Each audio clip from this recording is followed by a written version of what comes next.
So then,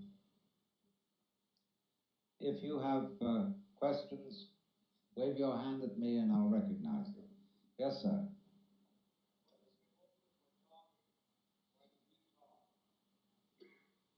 My motive and I are the same thing. If you ask me what is my motive, you are looking at life by analogy with a game of billiards. What cue hits your ball? I look at it backwards. I look at it as the ball moving the cue. Because life begins from the present, not from the past. The past is the wake of the present, like the wake of a ship in the water. So when you ask what is my motive, it is like a child asking why. Why does this happen? Why does that happen? And eventually the child tires out the person answering the questions. Because the question why always leads to a point of evaporation. It may be more useful to ask how does something happen? How is it done? How do you do it? And sometimes somebody can explain how it is done. But when you ask why, the question ultimately goes back to why does the universe exist?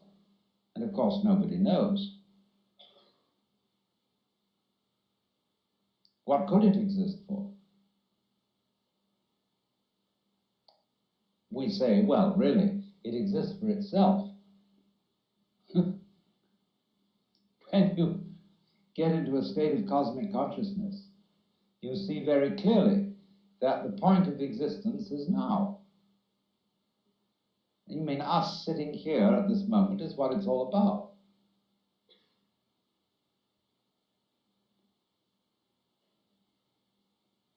So, what my motivation is, I mean, I could construct a fiction and explain my motivations to you, but that would be cheating you.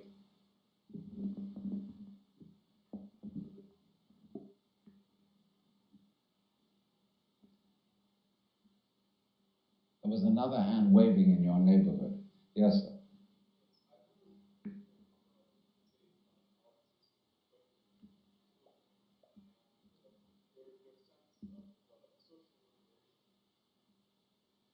The question is, what do I think of Marxist utopianism and sense of social liberation?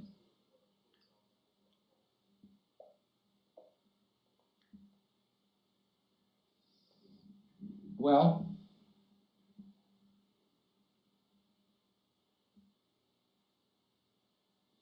I don't think we can make a successful experiment of that kind until we have a changed sense of our own identity. If you force the Marxist experiment upon people, it will be forcing a communal style of life upon people who are not ready for it. And therefore there will something be strained and false about it. I'm very interested to see what's going on in China, and as soon as I can get over there and explore what's happening, I'll be most interested. Although my spies have reported various things to me which I don't altogether like, and some of them I do like. They still know how to cook. But I equally don't like what we're doing here.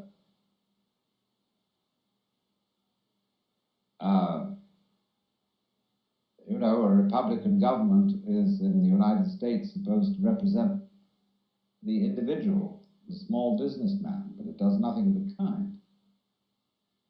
And nor does the Democratic government.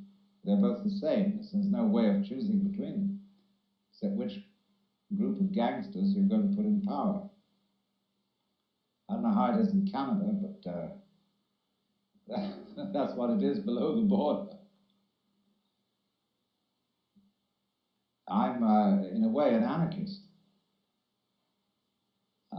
in the sense of the philosophical anarchist, not the bomb-throwing anarchist, but the Prince Kropotkin style of anarchist, who would like to leave things pretty well alone. So they sort themselves out. All society depends on our trusting each other. Now, we're all untrustworthy, but there is no alternative than trusting each other, even though our trust may be misplaced. We must make that gamble, because the only alternative to trusting each other is a police state. And who trusts the policeman? Do they have our best interests at heart? All governments become self-serving corporations with their interests at heart. So face it, in a hard-boiled, realistic way, we've got to trust each other. And there is no way of going on unless we do that.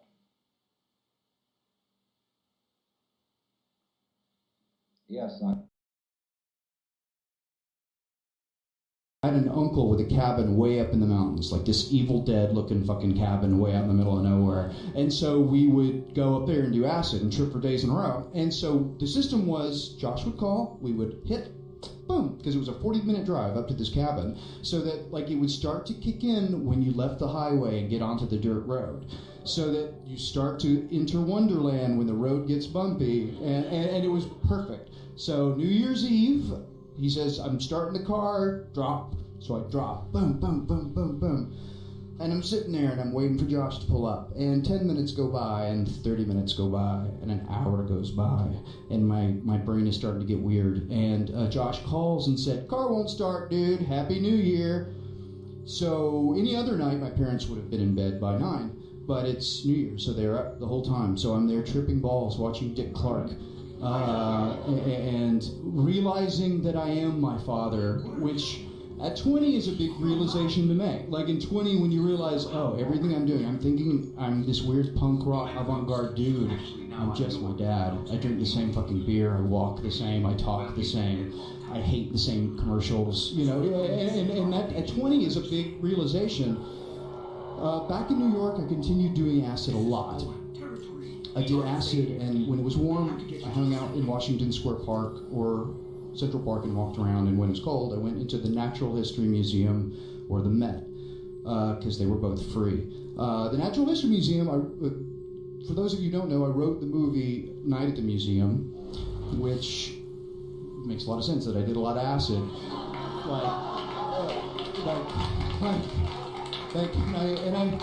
I had a partner writing that, so I didn't write the whole thing, but there are moments in that movie that are totally fucking happened to me, man. Like,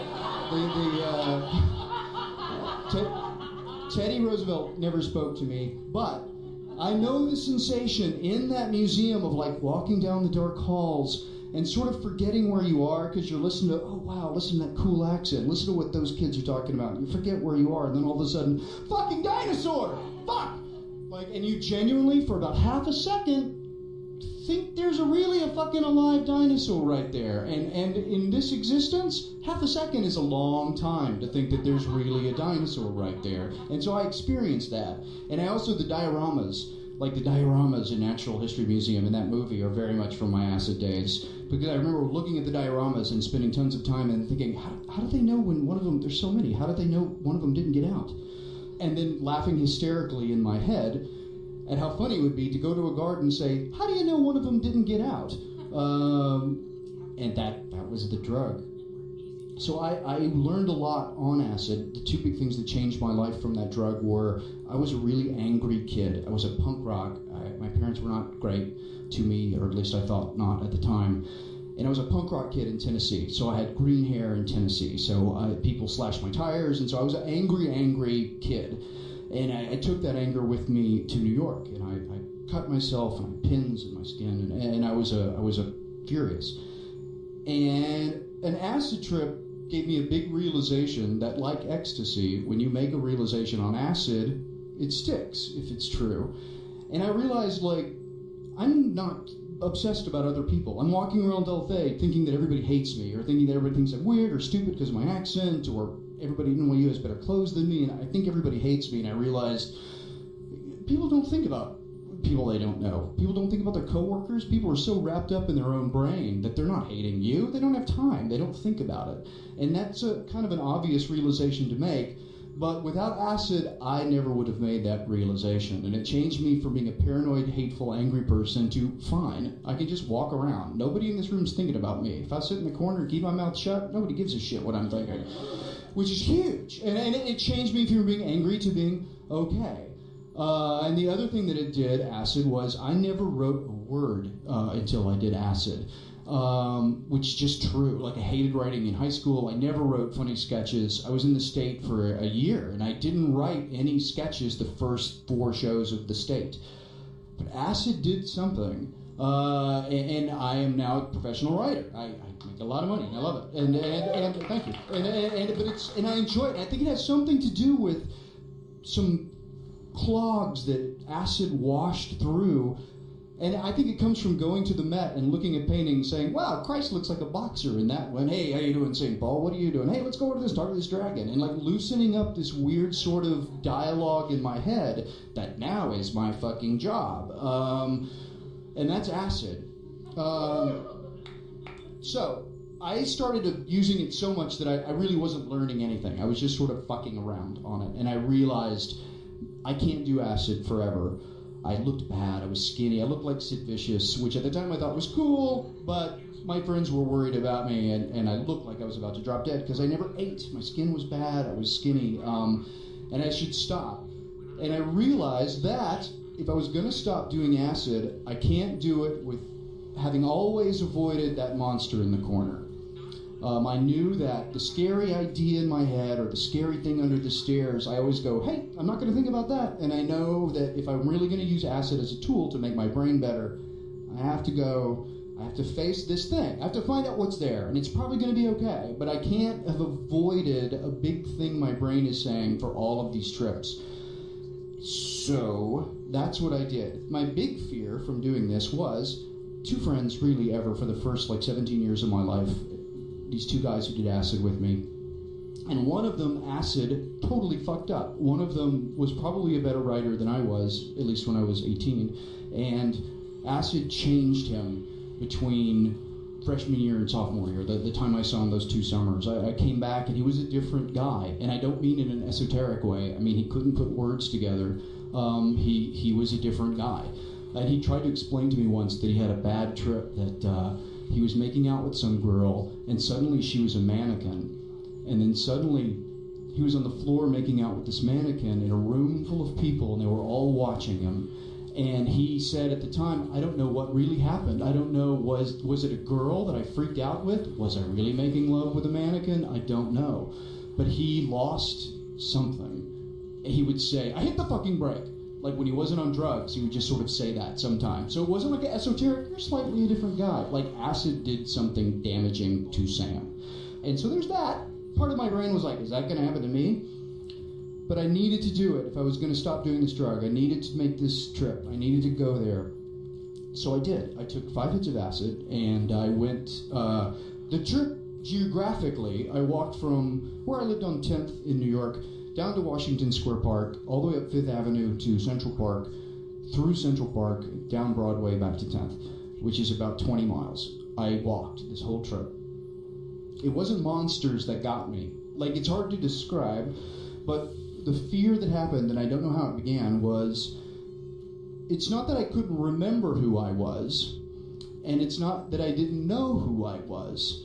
It's that I knew who I was, and who I was nobody. I was nothing. And so I was walking around thinking, well, who are you? Who are you? Who are you? Well, I've got pink hair. Yeah, that's not you. That's bullshit. You're doing that to impress people so that you can avoid actual conversations. Who are you? Well, I'm an actor at NYU. You don't want to be an actor. You don't take it seriously. You're making fun in your head of all these people who want to be actors. Who are you? I'm from Tennessee. You don't want to be from Tennessee. You don't take pride in that. Who are you? And it was peeling an onion, and there was nothing in the middle of the onion. I knew all the things that I wasn't. I knew all the things I was pretending to be. There was nothing else. There was nothing in the middle. And it wasn't a esoteric, sitting on a psychiatrist's couch exploration of that. I was bawling and with snot running down my face and terrified because I didn't know where to go. I didn't know to go back to 10th Street because I didn't know who I was. Like, very real. I wasn't anybody. It's terrifying. Thanks, Kevin, for suggesting this one. Thanks, guys. It's a really good ghost story, you guys. So I really genuinely didn't know who I was, and a couple things came out of it. I shaved my head for the first time and never dyed my hair again. That's nothing. I had a Walkman that I used to listen to all the time, and I threw it into the reservoir in New York, Central Park, because I realized I was avoiding people by listening to music instead of really being where I was. I used to, at the end of stage shows, there would be parties. I never went. I would go away because I was scared. I didn't want to be there. This is my phone. Now, it doesn't play music. It doesn't have videos because I want to be here.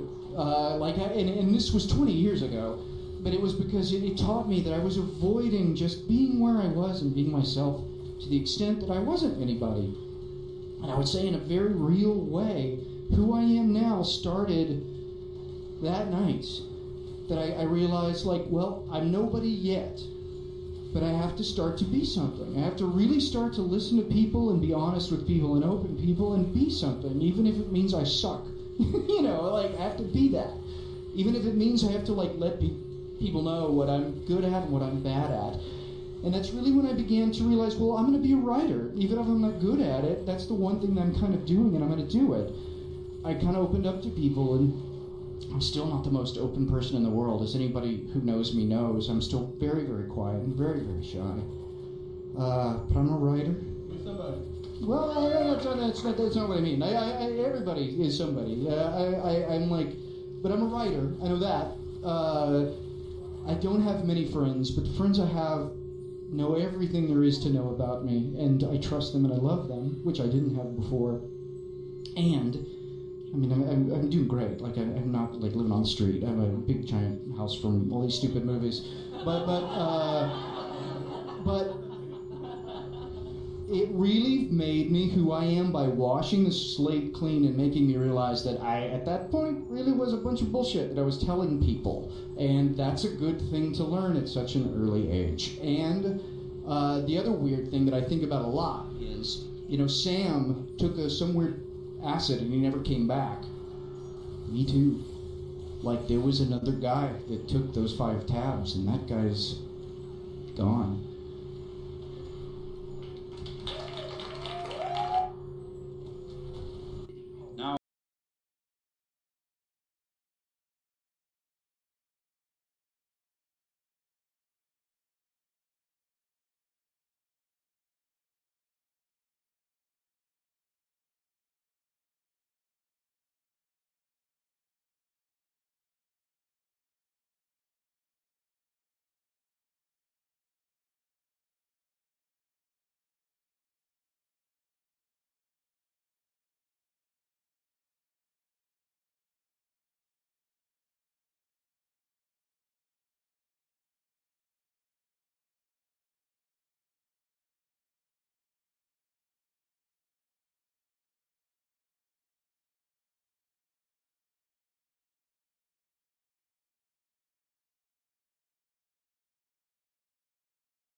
because this is a culture where we are trying as much as possible to take the risk out of things. And when the risk is taken out of human relationships, they become impossible. We have, I think, in the United States, a very naive faith in law and in law enforcement. We're always saying there ought to be a law against it, as if law could solve things. And we don't realize the extent to which law makes life increasingly more difficult. Because law is simply a process of trying to define what may be done and what may not be done. But the moment you start talking, the definitions become increasingly complicated. And lawyers love this. They live on it. So it's always an interminable discussion of what did they mean when they said that? What was the intent of this law? And as laws multiply, with the avowed object of protecting us from each other, they do not so much succeed in protecting us as they do in making it impossible for us to act. And so the ultimate police state is, of course, the safe state, the security state, where everybody is checked. And you see what this is? Mechanically speaking, it's a system of very elaborate self-consciousness. See, when you get self-conscious and you watch everything you do, because you're anxious about making a mistake, you'll find in that you're all tied up and you can't act. So in exactly the same way, a community of people which is always watching itself through its agents, so that in a Nazi state, there are not only the ordinary policemen on the beat, but there's a block captain for every area, and there's some kind of a sneak or a traitor who's going to inform the authorities everywhere, you see, hidden. So this community is watching itself all the time, because it's a community that doesn't trust itself. And a community which constantly watches itself is like a person who's always watching himself and holding a club over his head to go clunk the minute he might be in danger of doing something wrong. And so this person is like this. If I say now my right hand is my main active hand, and but I don't know whether I can trust it. I don't know what it's going to do. So I've got to keep control on it with my left hand. See? So always the left hand is controlling the right hand. Whatever, if I want to pick something up, the left hand will have to push the right hand down and squeeze the fingers together and then lift it up so it will come up. See, I've lost a hand by doing that. And so in exactly the same way, when any community of people is founded on mutual mistrust, it sort of loses half of itself. It becomes clutched up. It becomes paralyzed and unable to move.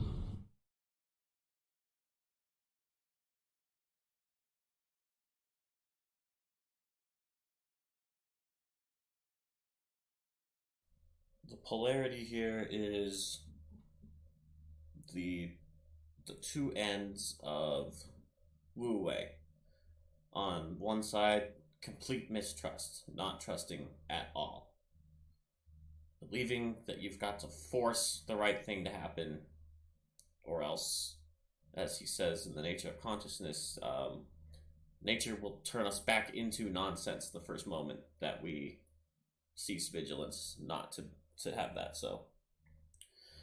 And on the other end, complete spontaneity to such a degree you don't even know that you know. This is essentially the greatest fool, the top end of foolishness. And in the course of this framework of the mystical adventurer, the greatest fool is the fool who has persisted all the way into his folly. He's not going anywhere. He's going around in the circle. And doing so for itself, for not to get something. He is at the very, very top of being a fool, being the Joker, understanding that you could play any role, and that it is all a game, but that the best way the game can be is to fully trust yourself to be you. And to send that same trust toward others in the self and other unity that it is to be in that greatest foolishness. Down at the bottom end, you've got the lowest foolishness, which is being stupid but not persisting all the way into it, to where you're just kind of achieving this, clutching yourself up into nothingness, into doing nothing, into pressing down on the flip-flop ability of life, and not only are you getting nowhere, but you think you're getting somewhere, and it's ridiculous. In the middle of these is what Alan Watts calls far out, when you are trusting and you are following a certain set of rules, but without the awareness of the turning of the world. You are so far out you don't even know where you started, and to those we say my respects, because they're playing the craziest farthest out game possible, and that's in the middle of these two in the polarity. It's like step 2, when you think you've got somewhere, you go through the door, you haven't turned around yet to realize there was never a door. Moving on. So if you are psychoanalytically oriented, you are necessarily terrified of the unconscious. But you've learned a trick. Let's say the old-fashioned Christians, they discipline the unconscious with a club. Bible and birch rod, see? And they knocked it down. The Freudians said, no, this is a very dangerous creature, but you've got to train it in a different way, like a good horse trainer doesn't use the whip but lumps of sugar. But it's still the same animal. In other words, this whole philosophy of Western man as it crystallized in the late 18th, 19th and early 20th centuries is that what we call humanity, consciousness, spirituality, values, is simply a veneer. The real thing underneath, the gutsy thing, is a terrible monster. And watch out for that. So anything that happens that might let that creature loose is looked upon by psychoanalysis as terrible. I'm not going to accuse them of worrying about LSD because they think they're going to be put out of a job. I don't think that LSD is an automatic psychotherapy at all. It needs, if you're going to use it for that purpose, you need psychotherapy in the ordinary way along with it. LSD is simply an exploratory instrument, like a microscope or a telescope, except this one's inside you instead of outside you. And according to your capacity and knowledge, you can use a microscope or a telescope to advantage. So in the same way, according to your capacity and your knowledge, you can use an interior instrument to your advantage. Or just for kicks. But when these people, you know, really feel threatened by this thing, they start sending around messages and public utterances which sound exactly as if they had taken LSD, had had a bad trip with it, and were coming on paranoid. And so they are spreading subtle rumors that this substance causes permanent brain damage and utter destruction of the superego. There are people in New York, likewise, who are spreading around the idea that, you see, once this thing has touched you, you are as if you've had a prefrontal lobotomy. You are somebody who ought to be put in a concentration camp because you've lost your conscience. You're out of order. And nothing more can be done about it. Now, do you see how alarming that could be in our day and age? Think that your brother, your aunt, has got permanent brain damage? Took some LSD? You see, the situation is exactly parallel. You know, the thing that we learn from history is nobody ever learns from history. Consider, just go back a few hundred years to the days of the Inquisition and realize that the theologians of the church were in those days accorded the same kind of respect that we now accord to the professor of pathology at the University of California Medical School, or to the professor of physics at Caltech. We think those people are real authorities. They know it works. They've experimented. They have knowledge. They're the wisest people in our society. Well, all right, a few hundred years ago, so were the theologians. And they had the same sense of responsibility towards the community that our great scientists and physicians have today. And they knew there was a thing called heresy going around that was not only capable, once you caught heresy, of making you damned to hell forever and ever and ever, to the most unimaginable tortures that would go on without end, but that it was infectious. And one heretic would soon make other heretics. So those entirely humanitarian and merciful church fathers got together and said, what are we going to do to stop this? Well, now they knew there is an eternal life beyond the grave. And so perhaps, just in the same way as if you've got a cancer, and that's something terrible because it might spread and destroy the whole body, cut it out. Even burn it out if you have to. And a little pain on the part of the patient and several months on the end of tubes won't be too bad for if you get rid of it. So they said, we've got to torture these people. Because they might, in the middle of this extreme experience, recant. And if they won't recant, we'll burn them. Because there's just the chance that in the agony of burning at the stake, they will say at the end, oh God, forgive me for my sins, and it'll be all right. Now realize the absolutely merciful intent behind the inquisitors. Perfectly responsible, acting on the best knowledge that they had in their day. Don't you see how that can happen again any time? Perfectly responsible, acting on the best knowledge that they had in their day. Don't you see how that can happen again any time? Permanent brain damage. People lost their sense of social responsibility, utterly destroyed by taking the wrong kind of drug. Now, dear friends, there is absolutely no evidence for this kind of thing whatsoever. This is philosophy, but I think philosophy is like music. You go to a concert and you listen to somebody play Bach or Mozart or Beethoven. And what's all that about? You know, it isn't about anything except you know, that's what it's about. And so, in the same way, as I conceive my work as a philosopher, I'm simply pointing out that existence is the same kind of a thing as a Bach invention. It's going this way and that way, and hills and waters going all out there, and the fish are going around in it, and breeding, and the ducks are doing this, that, and the other. And that's the same thing as see? So,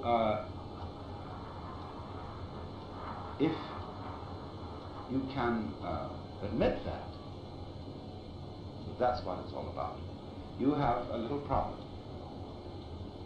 Because it's not only the threat that it really might be serious, and that you shouldn't be laughing about this, but there's also a kind of opposite. Then are you saying it's merely just fiddling around? I mean, you're saying it's only a game? Is that all there is to it? Well, now, what do you think? You see, this again is a question that everybody has to think things through. What did you want? Didn't you want a game? Did you want it to be serious in the end? What, I mean, think about the question. What kind of a thing would you like God to be? What would you like to do for eternity? Really? What do people do most of the time when they... What would they like to do, really? What's your idea of heaven?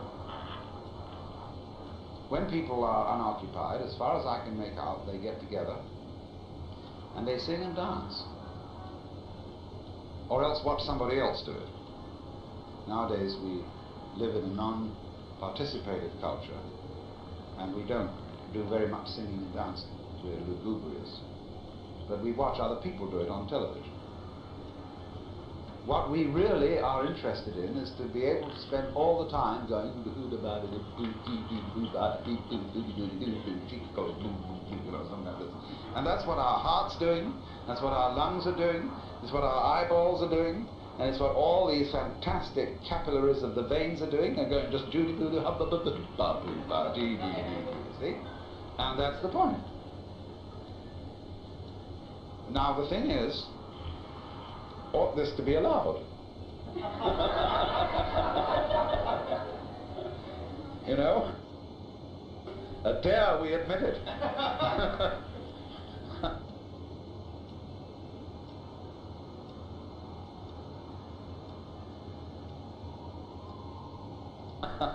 Because we've been brought up, you see, in a cultural context in which the universe is presided over by somebody serious. And it's only very, very occasional obscure references in the Jewish and Christian scriptures to the idea that God dances. Of course, in Hindus they know Shiva dances, and all the gods dance, and they're represented in the dance. But in our way of looking at things, no. Back, deep down in, there is something that you must respect with a very, very, you mustn't laugh in church. Especially if you got in front of the throne of heaven. Everybody would be dead silent. Wow, you see, I mean, that's really serious. Here is the Father Almighty, world without end. And you watch out. Don't you laugh. Why not? Because Father Almighty, world without end is a very insecure fellow. And if anybody laughed, he might feel uneasy, you know, that there was something wrong going on. That someone challenged his power. So he is a funny fellow, you see, as we mythologized ultimate reality in the form of this cosmic grandpapa, who is also a king and is demanding above all things reverence and respect. I find it odd in the United States that people who are citizens of a republic have a monarchical theory of the universe.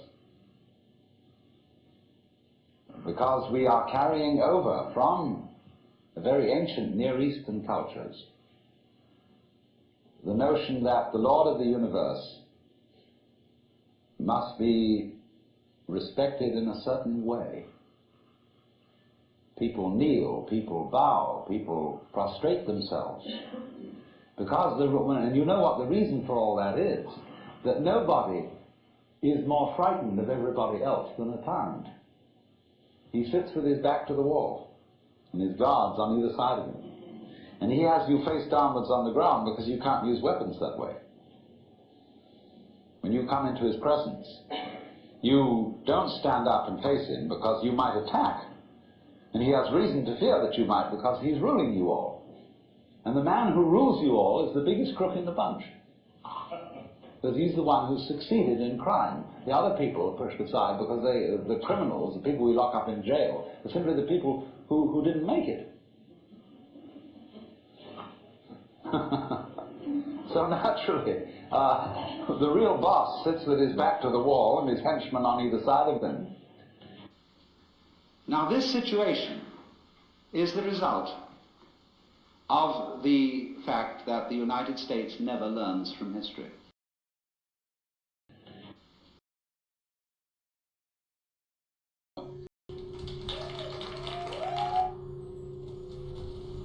Now, in the same way I've often said, life is a drama, and a drama is a deception. It's a big act. When you peel an onion and you don't really understand the nature of an onion, you might look for the pit in the center, like any ordinary fruit has. But the onion doesn't have a center. It's all skins.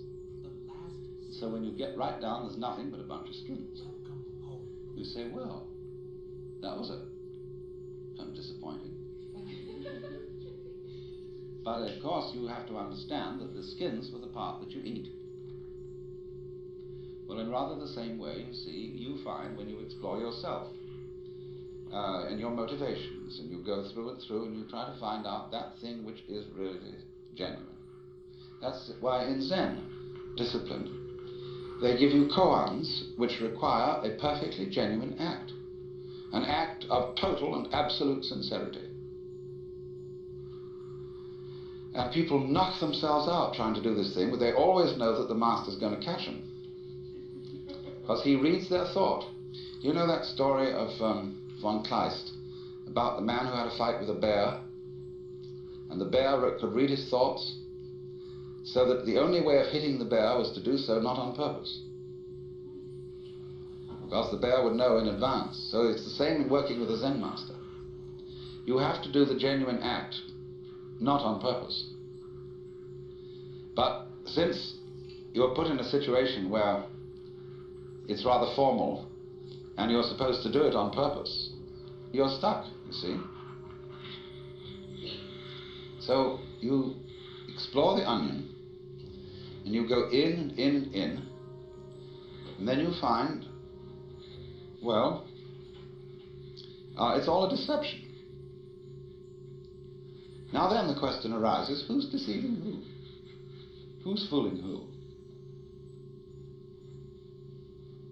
I'm fooling me? What is fooling? Fooling is playing like you're there when you're not. You know, getting somebody else to answer your name in the roll call. So, we're all, you see, this is the metaphysical basis of it. This is what the Hindus mean by Maya, the world illusion. The world is playing it's there when it isn't. And it's a trap.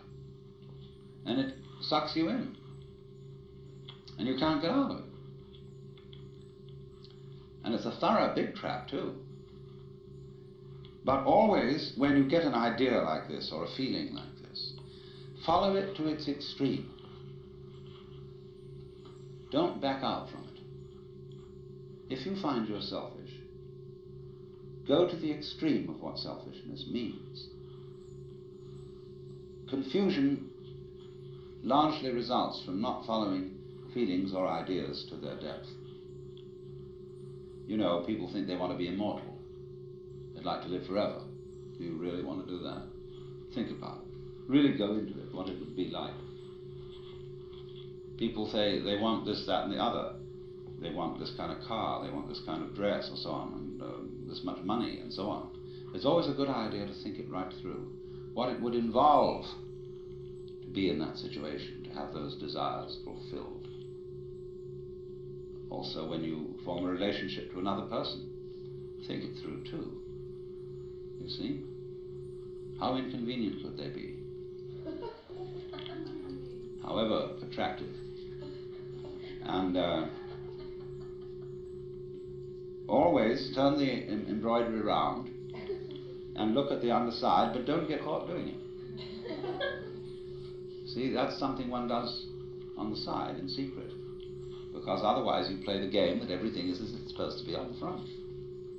But that makes you humorous, and that makes you human. I'm not talking about concepts.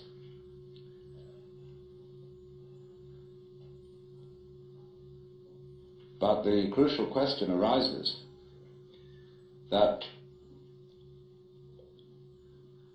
an understanding, a real feeling understanding of the polar relationship between the individual and the world is something that operates, as we say, in your bones, and isn't just a view that you hold or a belief that you hold. Perfectly correct idea that material existence is not inconsistent with spirituality. This is something which most Christians have forgotten, but they do believe as the central principle of Christianity in what's called the incarnation, that in the Jesus of Nazareth, Almighty God did in fact become material, become human. And by this process initiated a transformation of the cosmos. In the words of St. Athanasius, God became man that man might become God. And you don't hear that from the pulpit very often. They said, you can never know God. God could never become an object of knowledge. And in this funny roundabout way, the Christian theologians were saying exactly the same thing as the Hindus. Only the Hindus do call this knowledge of God through faith, they call it jnana, which is the same as the Greek word gnosis. But just to give you a little sidelight on how words get mixed up in their meanings, we now have a class of person called an agnostic. And an agnostic generally means a person who doesn't commit himself to any beliefs about the ultimate nature of things. He just says he doesn't know. But the original word, agnosia in Greek, meant a special kind of knowledge. It was called the dark knowledge of God. The knowledge of God in the cloud of unknowing, to use the title of a mystical treatise written by an anonymous 14th century English monk.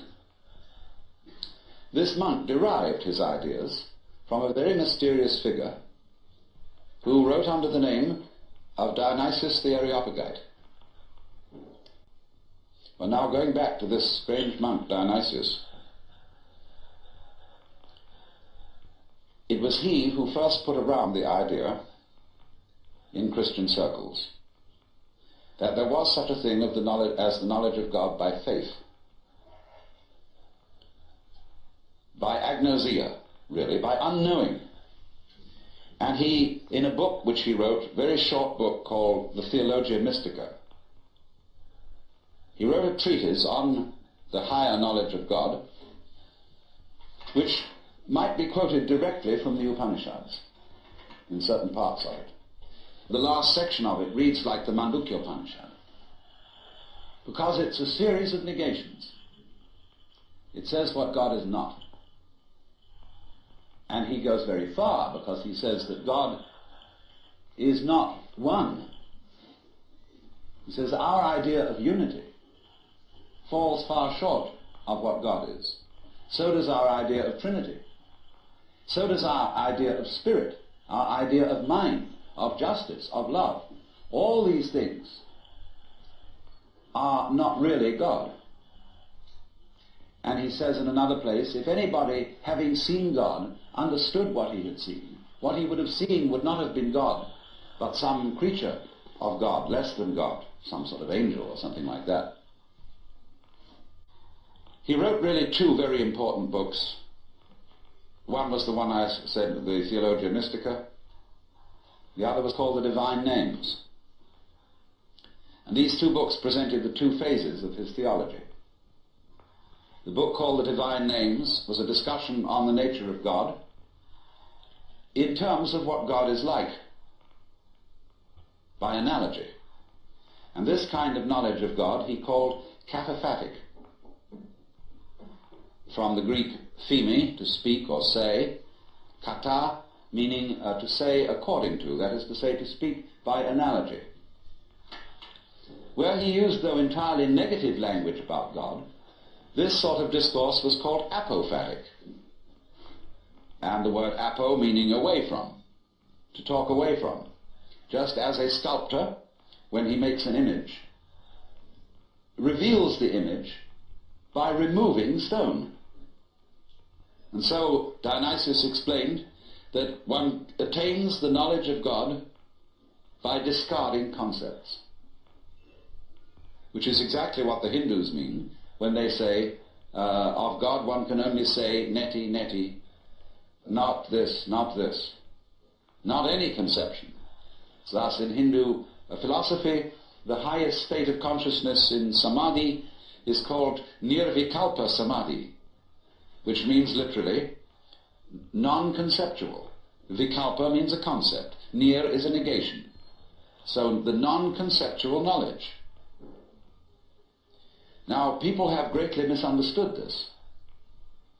They have imagined that unknowing the state of the highest contemplation was the acquisition of a blank mind,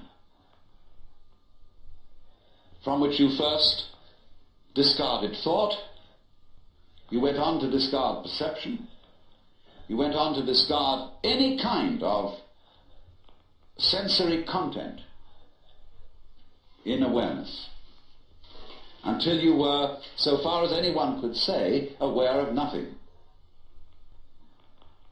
And they supposed that this kind of catatonic state was mystical consciousness.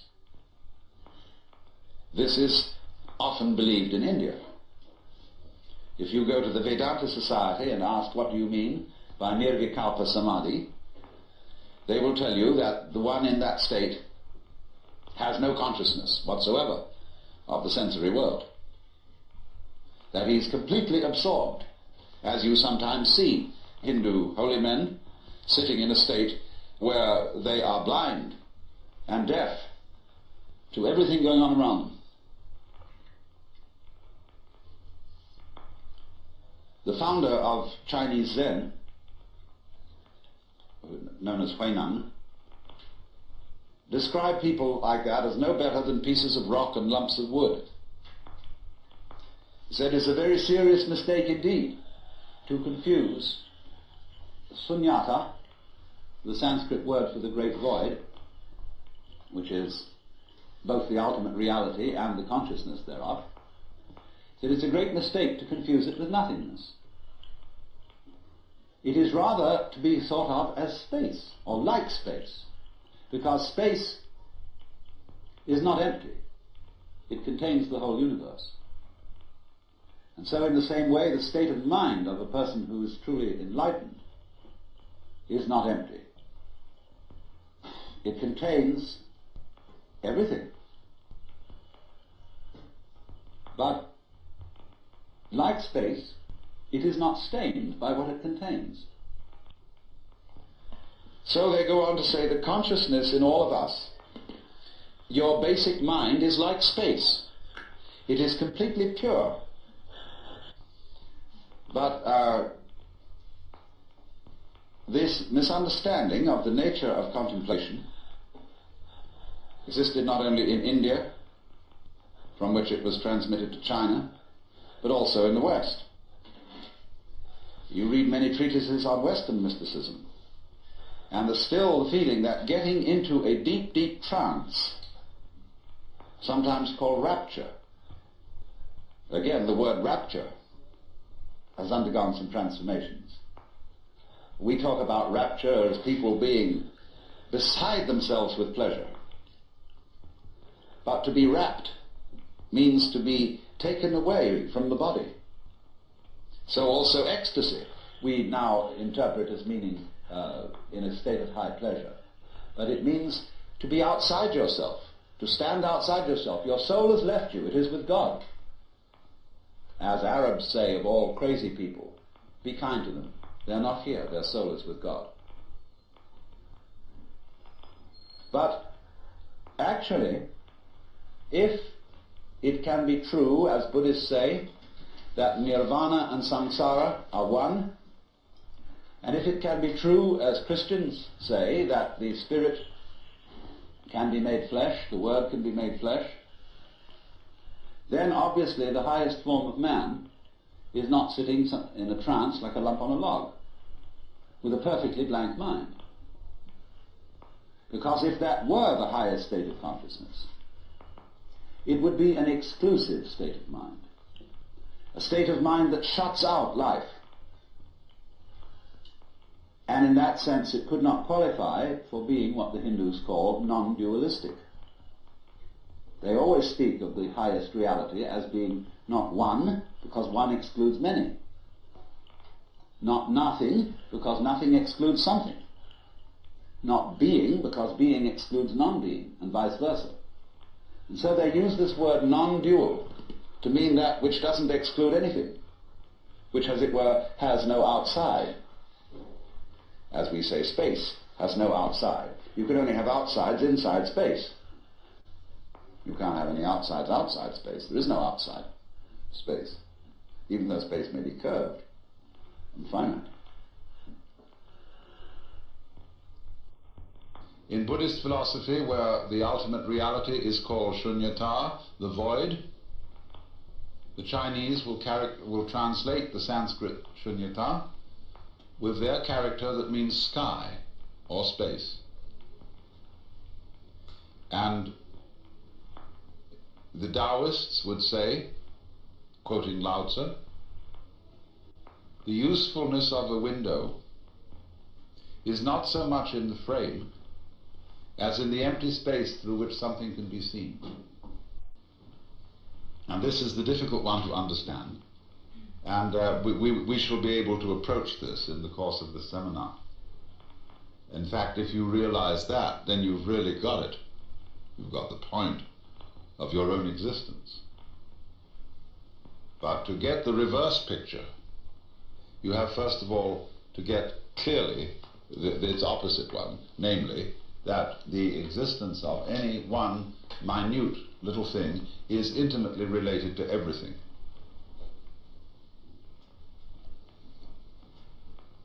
And then what happens when you clearly understand that, and you've really got that, your mind does a flip, like that. You know, it's like when you squeeze the air into a sausage balloon, and you get all the air squeezed up, you think, into one end of the balloon, and suddenly it goes bloop, and it comes out the other end, you see. Well, it's sort of like that. And you have to be very careful at that point not to go crazy. But because you see, when you find out that all this universe depends on you, some people get frightened, others get cocky, and from both things disasters can follow. You have to discover that and then be natural. Act as if nothing happened.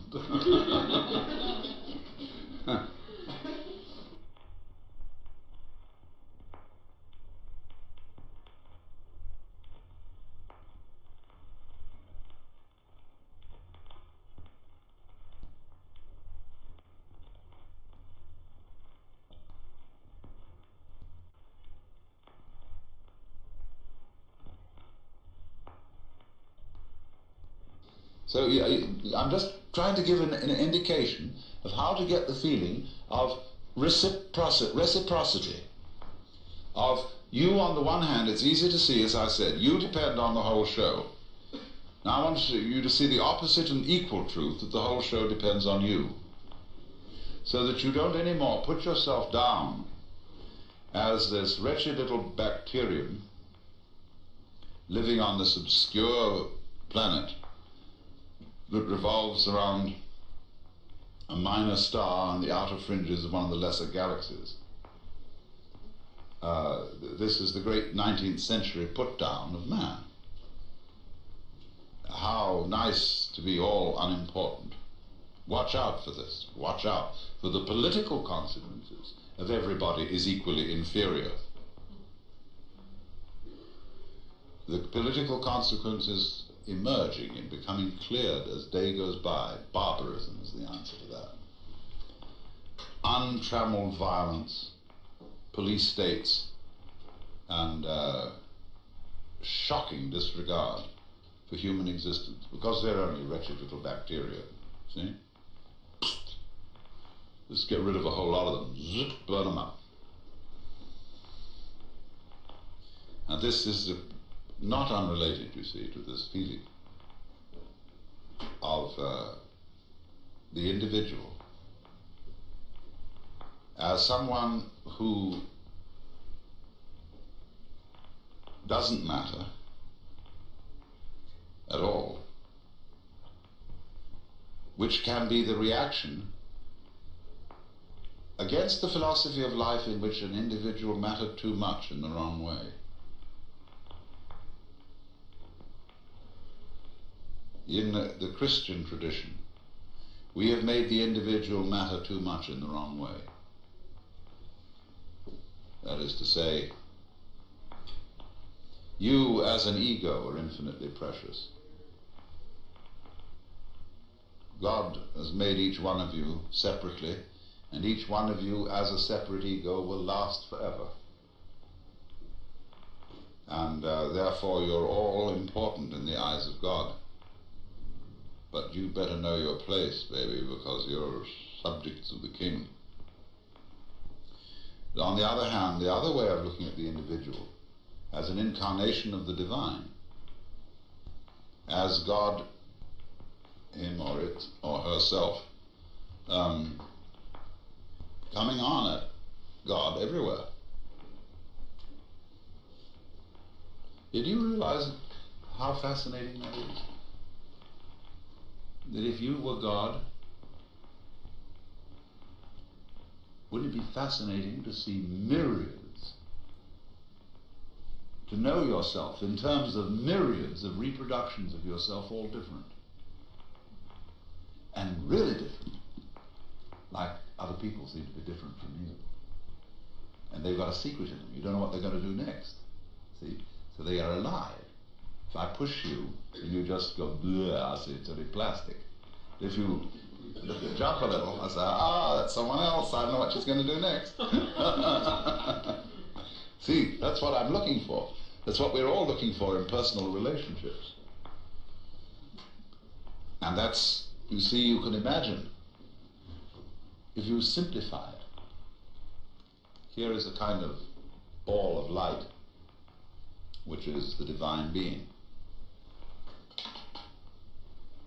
But it's fascinating. It's fascinated with itself.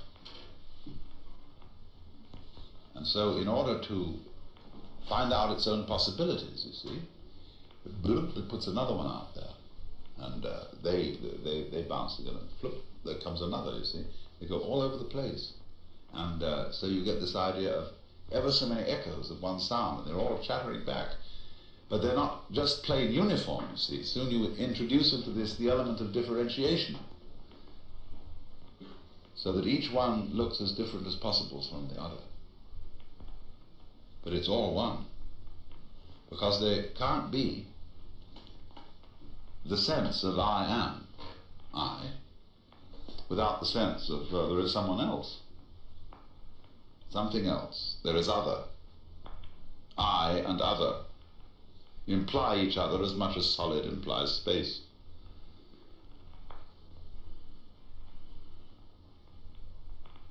Well, we'll have an intermission.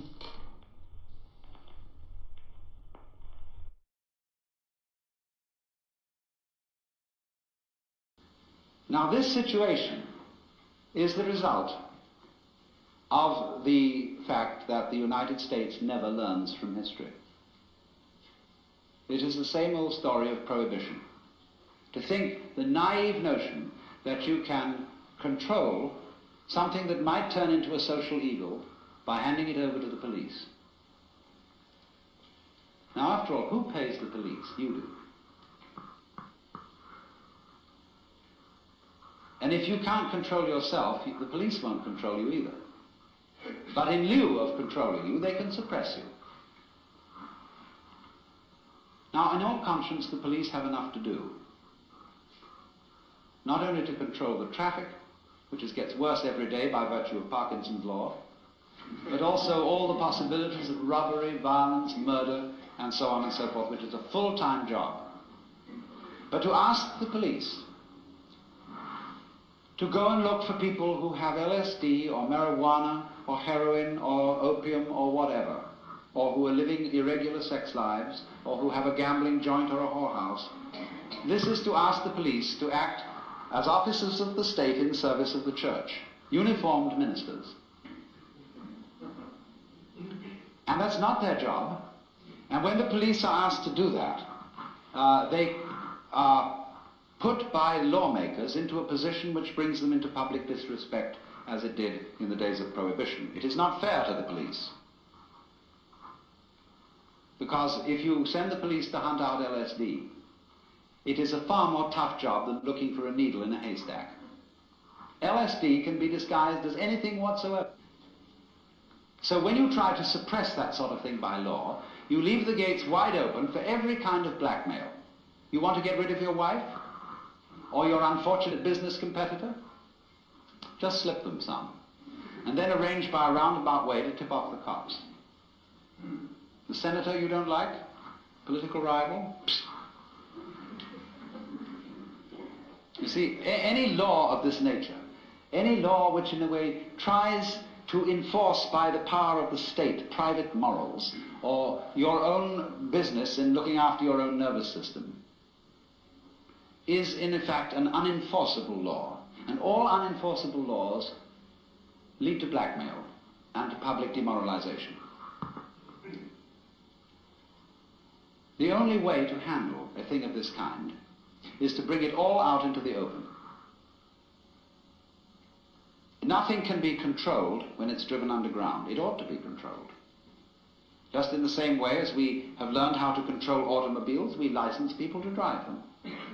So in the same way, we don't sell liquor to minors. We expect them to have some kind of education and grown-up responsibility before they go boozing around. So in exactly the same way, society has got to face the fact that it's going to have to license people for certain spiritual adventures, or perhaps just plain pleasures, if that's what you want to call it. After all, you can't even join some churches can't join the Catholic Church without taking a course of instruction. That takes a few weeks, and then they put you through an initiation. And you may say when you get through that, well, what was all that preparation for? I didn't feel anything. But so in exactly the same way with this, it is completely urgent, in other words, that we prevent the occurrence of a very serious, socially destructive criminal situation created by law. You've heard of iatrogenic diseases? That means diseases caused by physicians. There are nomogenic diseases, or shall we say nomogenic crimes. Like somebody said, the only serious side effect of marijuana is that you may go to jail. This is a nomogenic crime. In other words, it is a ritual crime. In exactly the same way that when the early Christians refused to burn incense in front of the Roman gods, in whom the Romans themselves didn't believe, they were guilty of a crime. It was a ritual crime. And they refused. And a reasonable man like the Emperor Marcus Aurelius said to the Christians, now come off it. Really? Do you have to refuse to burn incense? They said, yes, we're serious about it.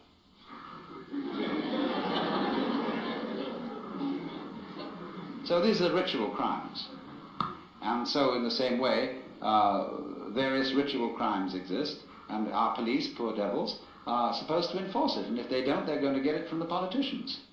Because the politicians have made all the old ladies up in Glendale scared, and Pasadena and so on. They're all just terrified about this. And so the politician gets the votes of those old ladies. And the police have to do what the politician tells them to do. And you know, the police, they're just people. It's a terrible thing to put the police in a position where they're going to earn public disrespect by enforcing or trying to enforce unenforceable laws. The only way to handle danger is to face it. If you start getting frightened of it, then you make it worse, because you project onto it all kinds of bogies and threats which don't exist in it at all. So this is also a rule. And please, anybody here who's a psychotherapist, if he doesn't know this already, take note. If you get someone thrown on your hands who, as a result of taking any psychotropic drug, is in a psychotic state, don't be frightened. Because the moment you're afraid, your patient will pick up your fear by a kind of osmosis and get worse. The rule about all terrors, going back to where I started from, the dweller on the threshold, the rule for all terrors is head straight into them. When you are sailing in a storm, you don't let a wave hit your boat on the side. You go bow into the wave and ride it. So in the same way, old folklore says this is an old wives' tale with a lot of truth in it. Whenever you meet a ghost, don't run away. Because the ghost will capture the substance of your fear and materialize itself out of your own substance and will kill you eventually, because it will take over all your own vitality. So then, whenever confronted with a ghost, walk straight into it and it will disappear. And so in the same way, when people stir up the depths of the unconscious and are confronted with their own monsters, or with the terrors of discovering that they're in a relativistic world where black implies white and white implies black, so who's in charge? You know, grandfather's dead, father's dead too, this leaves me. Who's the authority? See? When you get that sense of terror, go right at it. Don't run away. Explore, feel fear as completely as you can feel it. Head straight into it. And just it so happens that these things give you the property, and the opportunity, let me put it that way, the opportunity to go into some of your very, very most closely kept skeletons. And the result of that is invariably beneficial.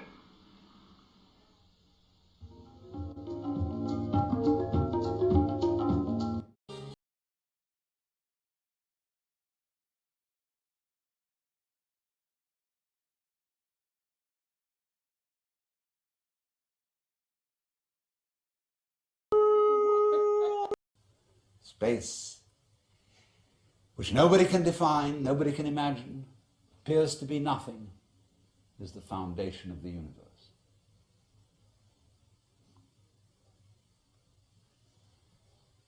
But you have to become again as a child to see that. Now you know, go back to your childhood. What were the fascinating things? What's out there? What's beyond the stars? How long does it go on? And Mama said, it goes on always and always and always. The child wonders. He's excited.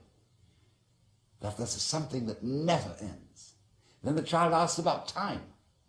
How long ago is long ago? Well, the Bible says that in the beginning God created the heaven and the earth. Well, what did God do before he did that? Well, as one person said, he sat up thinking punishments in hell for people who ask silly questions.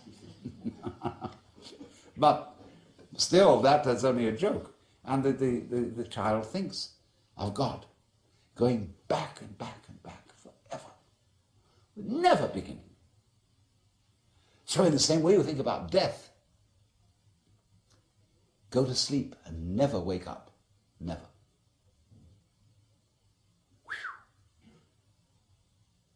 Why, it would be as if you never had existed. Not only you, but everything else. Which is, of course, the way things were before you were born. You just turn it backwards. You know, how about waking up after having never gone to sleep? That's quite a thought. There's something fishy about it all.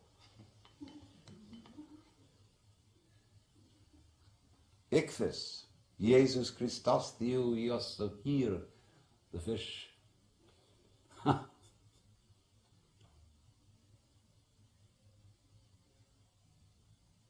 So we get a funny feeling when we think those questions really through. Very funny feeling.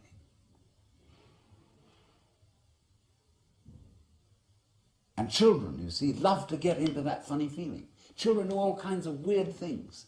They like to spin around as fast as possible, so they watch suddenly the whole ground goes tilting. They do this thing with their eyes, and they go,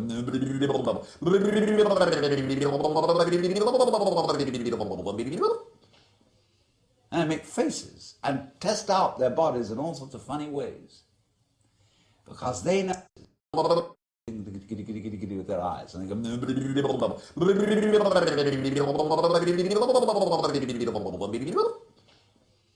and they make faces and test out their bodies in all sorts of funny ways, because they know from the beginning that the world is weird.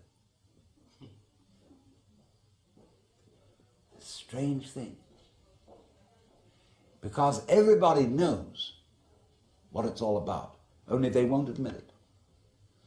Being brought up is being taught not to admit it, because you know very well what's going on.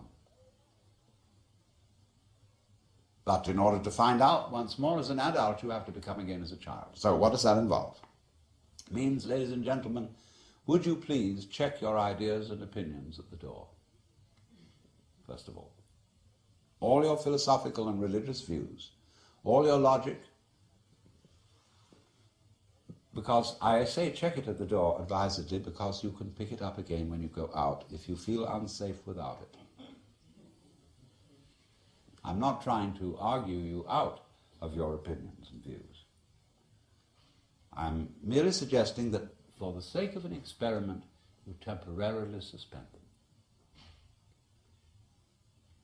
And view what is as if you didn't even know how to talk. Red is not red, blue is not blue. Hard is not hard, soft is not soft. Male is not male, female is not female. There is just this jazz.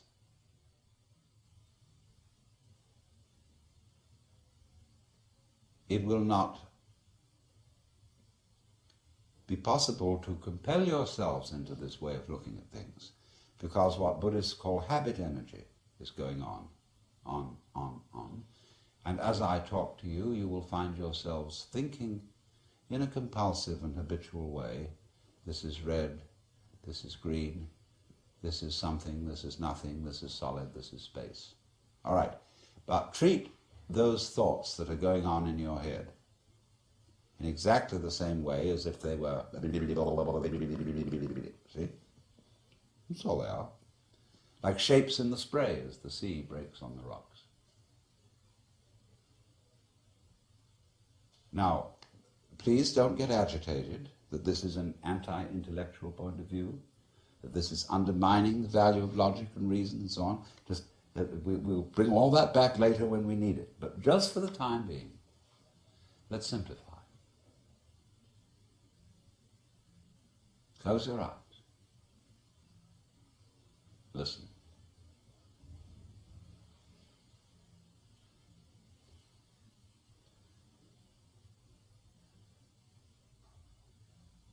What is? What do you really and truly, honestly, hear? Don't name it. Just as if it were music. Classical music.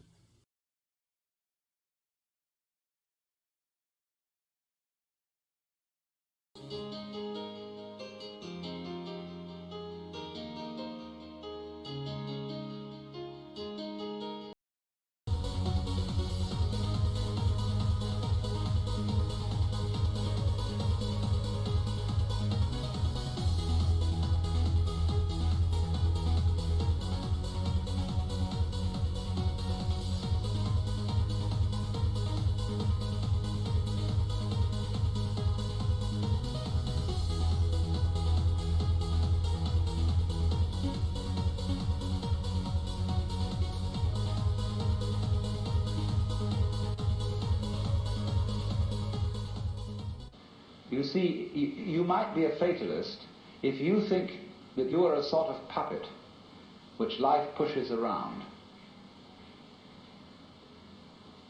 You are separate from life, but life dominates you. That's fatalism. But in the point of view I'm expressing, the real you is not a puppet which life pushes around. The real deep down you is the whole universe. And it's doing your living organism and all its behavior. It's expressing it as a singer sings a song. It's just as nutty as anybody could be, like a fruitcake, you know, who thinks he's Napoleon or something or other. Thinks he's a poached egg and goes around finding a piece of toast to sit on. just like that, a hallucination. We kick the world around in revenge for feeling that really we are puppets which the world kicks around. So my main point last night was then that we need a new kind of consciousness in which every individual becomes aware that his real self is not just his conscious ego. There is another self, more really us than I. And if you become aware of that unknown self, the more you become aware of it, the more you realize that it is inseparably connected with everything else that there is. That you are a function of this total galaxy, bounded by the Milky Way, and that furthermore this galaxy is a function of all other galaxies. And that vast thing that you see far off, far off, far off with telescopes, and you look and look and look, one day you're going to wake up and say, why, that's me. And in knowing that, know, you see, that you never die. That you are the eternal thing that comes and goes, that appears now as John Jones, now as Mary Smith, now as Betty Brown, so it goes forever and ever and ever. And Lao Tzu, who was a philosopher who lived a little later than 400 BC, wrote a book about the Tao. And he said, the Tao which can be spoken is not the eternal Tao. You can't describe it. He said the principle of the Tao is spontaneity. He said the great Tao flows everywhere, both to the left and to the right. It loves and nourishes all things, but does not lord it over them. It accomplishes merits and lays no claim to them. So there is a very great difference between the Chinese idea of Tao as the informing principle of nature and the Judeo-Christian idea of God as nature's Lord and Master. Because the Tao does not act as a boss. In the Chinese philosophy of nature, nature has no boss. There is no principle that forces things to behave the way they do. It is a completely democratic theory of nature. Correspondingly, you see, most Westerners, whether they be Christians or non-Christians, don't trust nature. Of all things, nature is the thing least to be trusted. You must manage it. You must watch out for it. It will always go wrong if you don't watch out. You know, the goblins will get you if you don't watch out. So we're always feeling that you can't trust it. Now the Chinese would say, if you can't trust yourself, you can't trust anything. Because if you can't trust yourself, can you trust your mistrust of yourself? Is that well-founded? See? If you can't trust yourself, you are totally mixed up. You haven't a leg to stand on, you haven't a point of departure for anything. Confucius placed as the highest of all virtues, higher than righteousness, higher than benevolence, and it means approximately human-heartedness. Now, Confucius once said that goody-goodies are the thieves of virtue. Virtue in Chinese is de. We Romanize it as T-E-H, de. And it means virtue not in the sense of moral propriety, but virtue in the sense of magic, as when we speak of the healing virtues of a certain plant. A man of true virtue is therefore a human-hearted man. And the meaning of this is that one should above all trust human nature in the full recognition that it's both good and bad, that it's both loving and selfish. If you are going to do something evil, do it for a plain, honest, selfish motive. Don't do it in the name of God.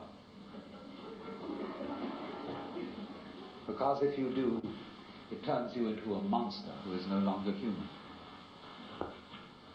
A sadist, a pure destroyer. A good judge is not somebody who abides by the book.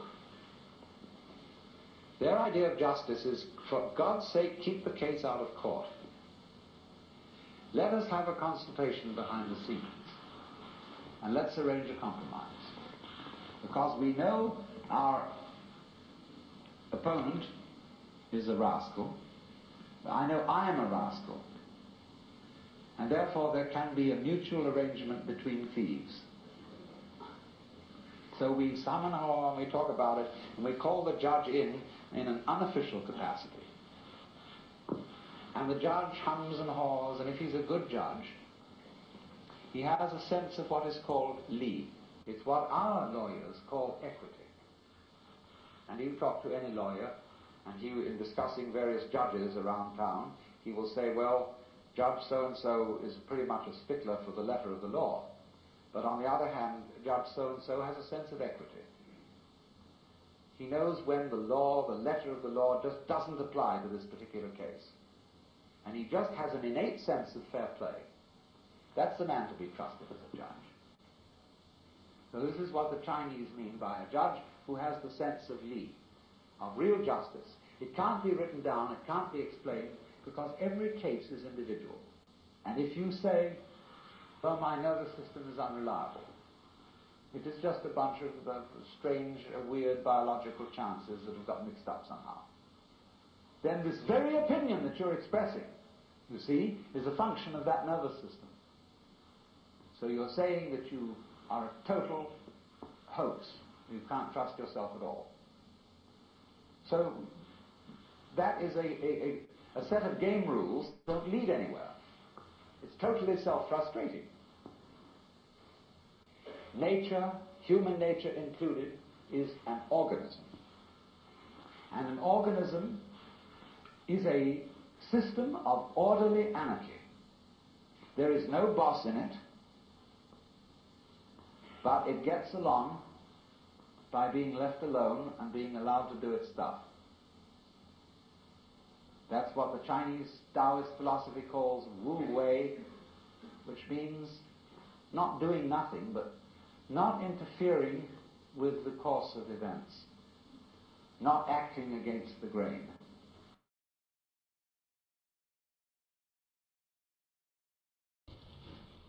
For I would suggest that today we know about as much concerning the human mind as we knew about the galaxy in 1300. And that while there are indeed individuals who are certainly able to perform psychotherapy, it is the sheerest arrogance for anybody to say that he is officially qualified to do so. We do not know how it is done, just as we do not know, really, how musical, artistic, and literary genius is done. You cannot really teach it. You can put the tools for doing these things into people's hands, and you can show them how to use the tools. But whether they will use those tools with genius is quite unpredictable. And this is above all true of the art of psychotherapy. We don't know how it's done. We've got some vague ideas. There probably are some people who, by reason of their mental derangement, are probably not qualified to perform it, because they are maybe out just to make other people into messes. But to say that there are certain standards and certain examinations that can be passed and certificates that could be issued, which do indeed qualify people for this work, is, I think, pernicious nonsense, and is used, of course, out of economic self-interest when those who consider themselves official therapists run into competition. The same was done by religion. I was talking, imagine it, to a Buddhist priest in Thailand some years ago. I was looking at some books in a bookshop in the precincts of a Buddhist temple. And I was wandering over, and I noticed a book on a certain form of Buddhist meditation. And I murmured, Satipatthana, which is the name of a certain kind of Buddhist meditation. And a voice suddenly said to me, "You practice Satipatthana?"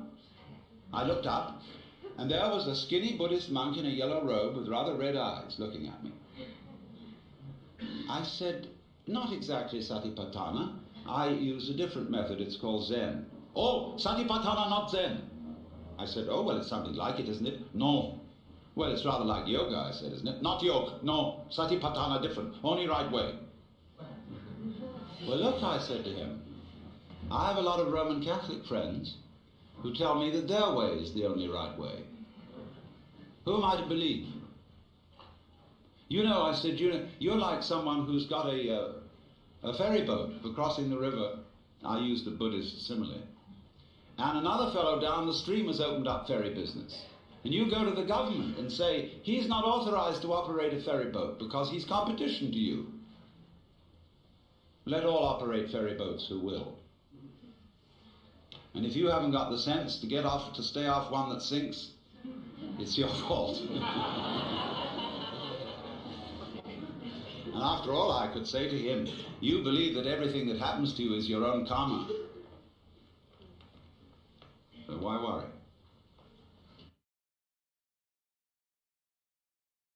Now this is the time to introduce the second word, li, in Chinese.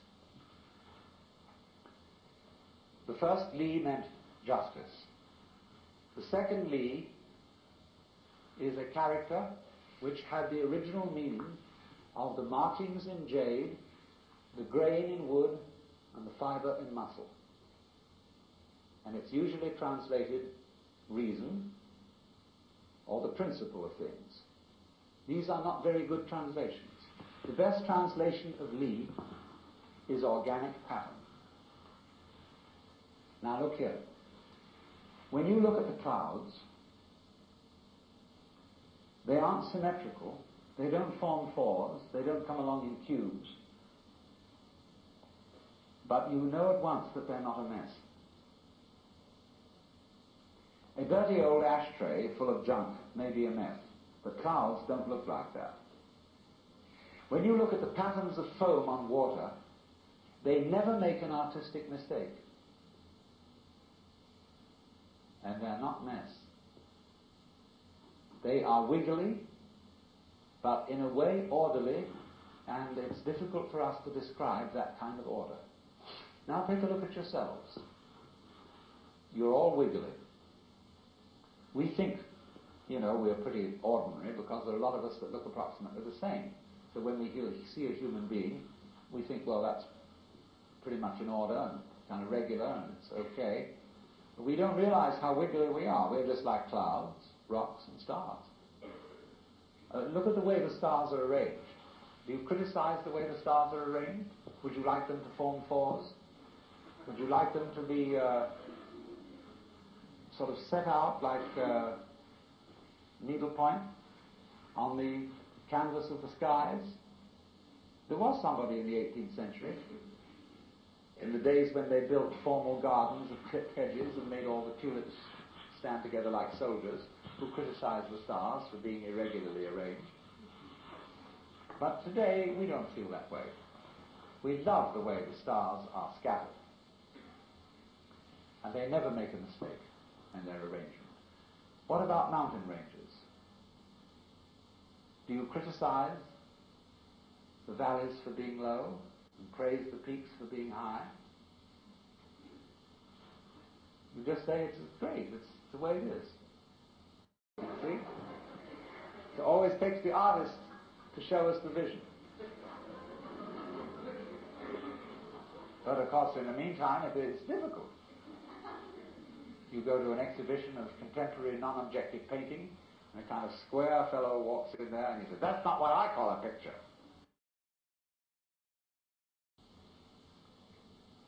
You know, a GI visited Picasso in Paris during the war and said, "I can't understand your paintings. They're absurd. Life doesn't look like that." Picasso said, "Do you have a girlfriend?" He said, "Yes." "Have you a picture?" He said, "Yes." "Show it."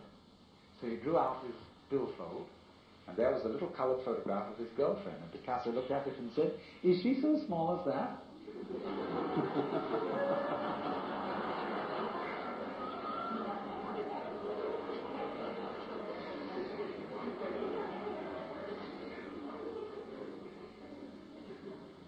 Now then, the idea of Li, the idea of natural order, is like this: patterns on foam, patterns in jade, the shapes of the clouds, the shapes of trees and mountains.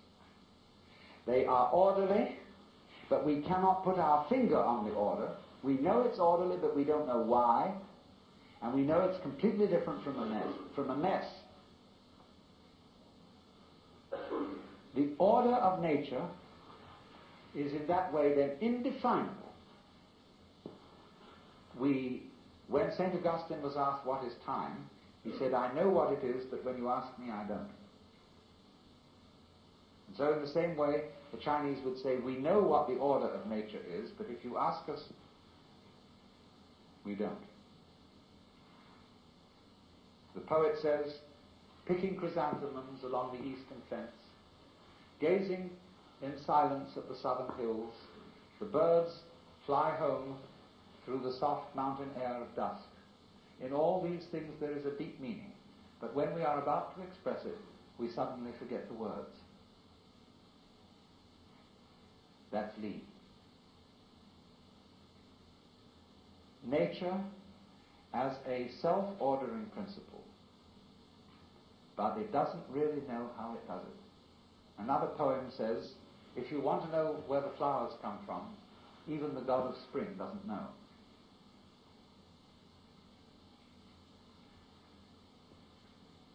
This is a very remarkable attitude to nature. Politically, you see, if you translate this into politics, it is a high philosophical anarchy. And there's a lot to be said for this as a political point of view. That, in other words, government is always a mess. Because the state opposes itself to the people. We live under a constitution where we are supposed to be governed by ourselves. As somebody once said, "Down with democracy," when we get it.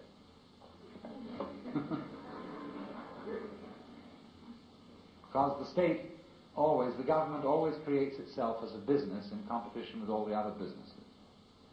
And it wins, because it's the biggest one of the bunch.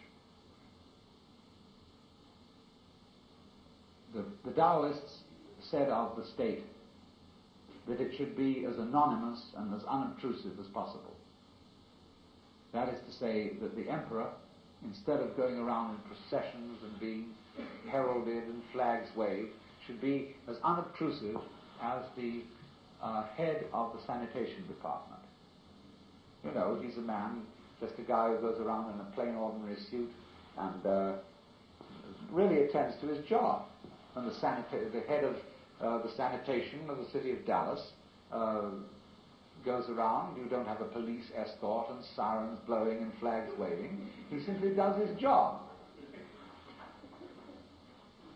And the feeling of Lao Tzu is that the president or the emperor should have the same kind of attitude. That he should simply help the people and retire and not claim any merits for it. Always withdraw himself. Always be behind the scenes. Not striving for power, but simply to help things along. So when you can sit without thinking, not with an empty mind, mind you, I'm going back to that point, not with an empty mind, but just a non-analytic mind, a non-probing mind, where you're not creating problems all the time, by trying to control it, by trying to control your mind, by trying to control your experience, what you see and hear, you then just simply discover that there is no way of controlling what you're experiencing, because what you're experiencing is you. And to try and really fundamentally control that, this is going around in a circle. So if I were to say to you now, what you have to learn is to let it happen, that's wrong too. There's no one to let it happen. If I say to you, accept your experience, be calm and open to things, that again perpetuates the illusion that you're something different from it. So we go round and round. But if there are some people who want to get together, and like we would get together to play poker, or to have a walk, go fishing, or sail a boat, if there are some people who want to get together to meditate, and to have rituals, and to chant, great. It's an art form. And you can only use it and make it a good art form if you're not using it to get something. And this is what really is the bane of temples all over the world. You go into Buddhist temples where they theoretically don't believe in any God. But there are the people praying. And they're all doing it in order that we get a male child next time around, or that the horse recover from a disease, or that mama gets cured of the dropsy, and all these petitions are going on and on and on. People always coming to the temple to ask for something. Lowbrow people for lowbrow things, highbrow people for highbrow things. And there all the vendors sit outside and sell souvenirs and magic and charms, and all the people go in and do this. And all these serious priests sitting there, really having to keep up face and say, yes, we can provide these services. On the other hand, if you go in to one of these temples, along with all the faithful followers, and have a ball, buy a bead, buy a candle, buy this, buy that, buy some incense, go in, dig this great thing going on, salute the Buddhas, or the altars, or the crucifixes, or what you will, but don't take it seriously. And this is one of the great important transformations of today in our consciousness, is that a great many people are finding out that religion is not supposed to be taken seriously.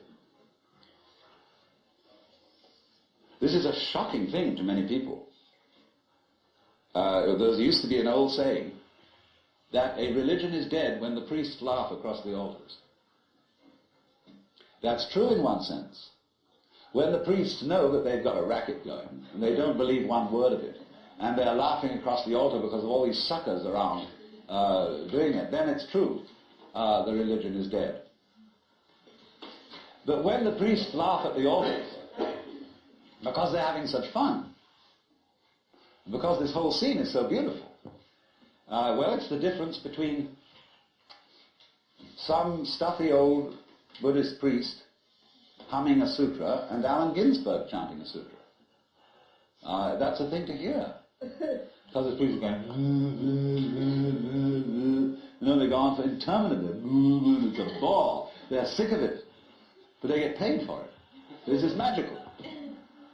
But when Allen Ginsberg chants a sutra, everybody gets in a circle and he gets these little bells and they get going. It's just like a jam session where everybody is absolutely delighted. Well, that's the way to do it. And if you can't do it that way, forget it. So then, here is a conception of nature as something you must trust. Outside nature, the birds, the bees, the flowers, the mountains, the clouds, and inside nature, human nature. Now, nature isn't trustworthy completely. It'll sometimes let you down with a wallop. But that's the risk you take. That's the risk of life. What's the alternative? I do not trust nature at all. It's got to be watched. You know what that leads to? It leads to 1984 and Big Brother. It leads to the totalitarian state where everybody is his brother's policeman, and where everybody is watching everybody else to report them to the authorities, where you can't trust your own motivation, where you have to have a psychoanalyst in charge of you all the time to be sure that you don't think dangerous thoughts or peculiar thoughts. And you report all your thoughts to your analyst. And your analyst keeps a record of them and reports them to the government. And everybody is busy keeping records of everything. It's much more important to record what happens than what happens. This is already eating us up. But you see, the thing is this: if you don't have a room in your life for the playful, life's not worth living. All work and no play makes Jack a dull boy. But if the only reason for which Jack plays is that he can work better afterwards, he's not really playing. He's playing because it's good for him. He's not playing at all. You have to be able to be a true scholar. You have to cultivate an attitude to life where you're not trying to get anything out of it. You pick up a pebble on the beach. Look at it. Beautiful. Don't try and get a sermon out of it. Sermons in stones and God in everything be damned. Just enjoy it. Don't feel that you've got to salve your conscience by saying that this is for the advancement of your aesthetic understanding.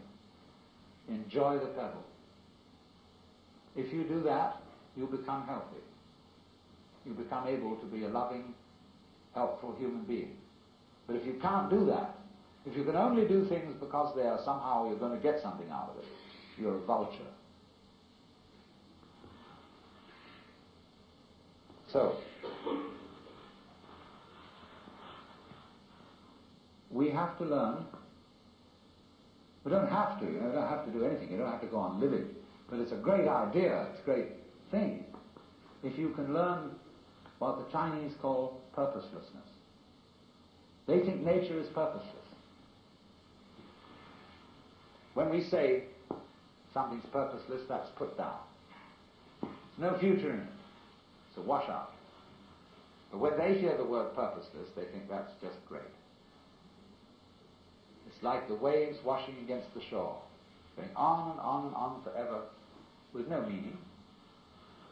A great Zen master said as his death poem, just before he died, "From the bathtub to the bathtub, I have uttered stuff and nonsense. The bathtub in which the baby is washed at birth, the bathtub in which the corpse is washed before burial, all this time I have said many nonsenses. Like the birds in the trees go, twee, twee, twee, twee, twee, what's it all about?" Everybody tries to say, it's a mating call. Purpose, trying to get their mate, attract them with a song. That's why they have colors. Butterflies have eyes on them. Self-protection. Engineering view of the universe. Why do that? They say, well, it's because they need to survive. Well, why survive? What's that for? Well, to survive. See, human beings are really a lot of tubes. And all living creatures are just tubes. And these tubes have to put things in at one end and let it out at the other. Then they get clever about it and they develop nerve ganglia on one end of the tube, the eating end, called a head. And that's in it. It's got eyes in it, it's got ears in it, it's got little organs, antennae and things like this. And that helps you to find things to put in one end so that you can let them out the other. Well, while you're doing this, you see, the stuff going through wears the tube out. And so, that the show can go on, the tubes have complicated ways of making other tubes who will go on doing the same thing. In at one end, out the other. And they say, well, that's terribly serious. That's awfully important. We've got to keep on doing this.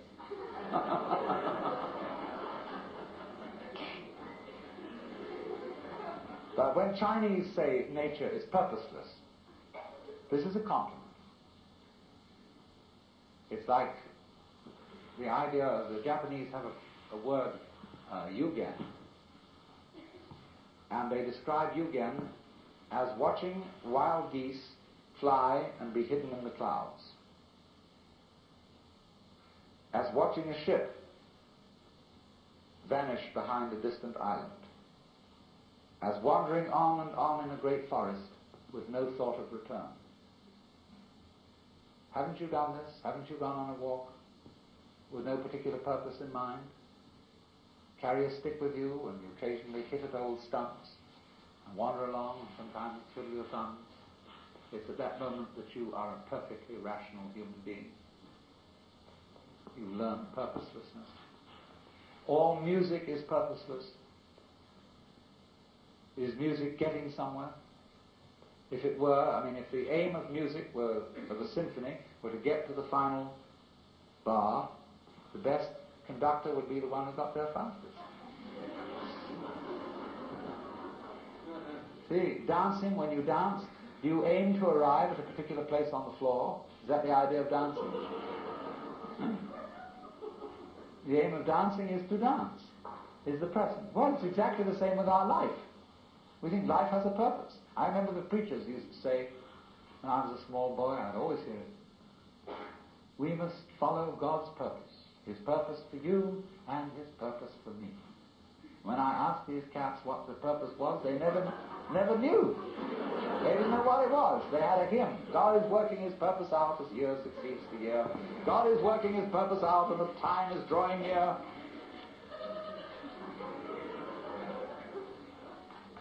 The time when the earth shall be full of the glory of God as the waters cover the sea. What's the glory of God? Well, they weren't quite sure. I'll tell you what it is. In heaven, all those angels are gathered round the glory of God.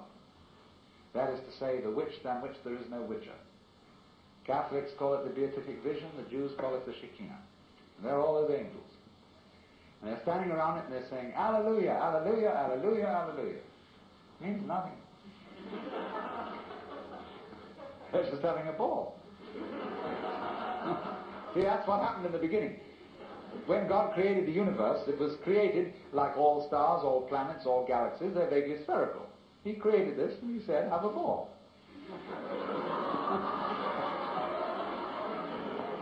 But before He said that, He said, you must draw the line somewhere. That was the real thing He said first. Before let there be light. That came later. First thing was, you must draw the line somewhere. Otherwise nothing will happen. You've got to have the good guys, the bad guys, you've got to have this, you've got to have that. The black and white, light and darkness. Must draw the line somewhere. Now, here's the choice then.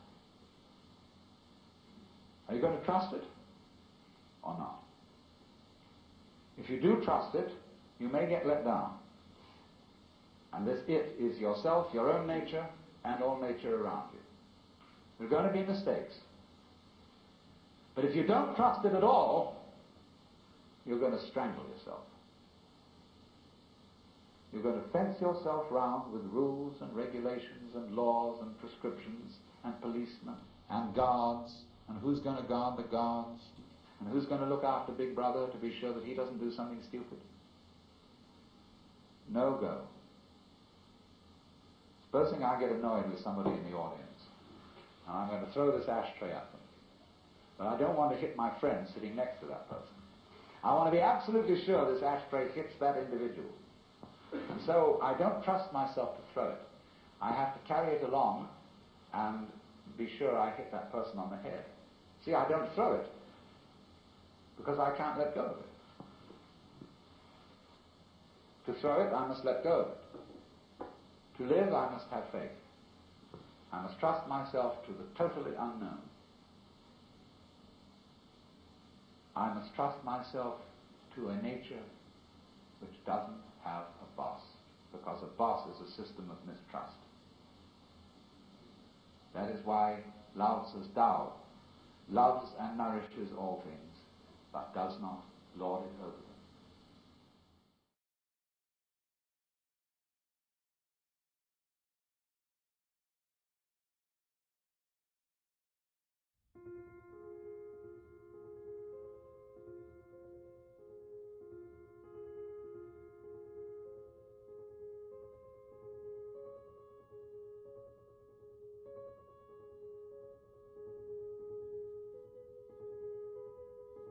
The only thing that could be bad is to take it too seriously. In other words, if you take the fundamental idea that the whole universe, all its forms, all the forms of biology, all the different species, the giraffes, the rhinoceroses, the baboons, the roses, the eucalyptus trees, etc., everything is a form of biological game. It's a dancing thing going on, different styles. And we wouldn't want to say to any of those things, you shouldn't happen. Because they are all the great Maya, the great illusion, the great play. And so the polis, the human community, organized with division of labor, with classes, with all the complications of economics and banking and transportation and so on and so on and so on. All this is a particular kind of play. And each form of it is as legitimate as, say, different kinds of dancing, a waltz, a rumba, a foxtrot, a frog, all the other perfectly legitimate forms of dancing. So the universe does this. But the important thing to understand, and what the sannyasin, the shramana, the man who goes outside the pale, is saying is, please, people who are in the pale, my existence reminds you that you're only playing. Don't take it too seriously. Because if you take it too seriously, you're going to start destroying each other and fighting and saying this city against that city, this country against that country, so on, because you're too involved. So every sane society allows a certain number of people to deviate. Monks, some sort of outsiders. It says you don't have to join, you don't have to play the game. A society which is insane and unsure of itself cannot allow that to happen. It says everybody must join, everybody must work, everybody must belong. And then freedom disappears. Because as a matter of fact, the anxiety is if you say, well, you don't have to join, there are conditions under which you can go out, then a lot of people get together and say, well, what would happen if everybody quit? I ask, what would happen if everybody decided to take American Airlines Flight 3 to New York tomorrow? Well, they just wouldn't get on. I mean, and they won't anyhow. Because a lot of people aren't interested in that, are not ready to quit. That doesn't mean that they're inferior. The acorn is not inferior to the oak tree. It's a potential oak, but as an acorn, it's just as beautiful and lovely a thing as a full-grown oak is. A baby is as lovely as an adult, sometimes a great deal more lovely. So a person who is in a beginning state of evolution is just as marvelous as a person in a high state of evolution. Just as much a manifestation of the divine dance. So, when a society allows a certain number of people to withdraw, it should have no anxiety that everybody will want to withdraw. Because some people are absolutely fascinated in competition, in being involved, in playing the game. They should be. It's fine for them. But we are witnessing in the United States today a great motivation for withdrawal. It's simply because we haven't provided for it. We haven't, there's no opportunity for a Protestant to become a monk, or a Jew. The Catholics have half-heartedly provided for this sort of thing. And there have to be people who stand outside the game and do not identify themselves with a class, with a name, with an ego, with a persona, with a role.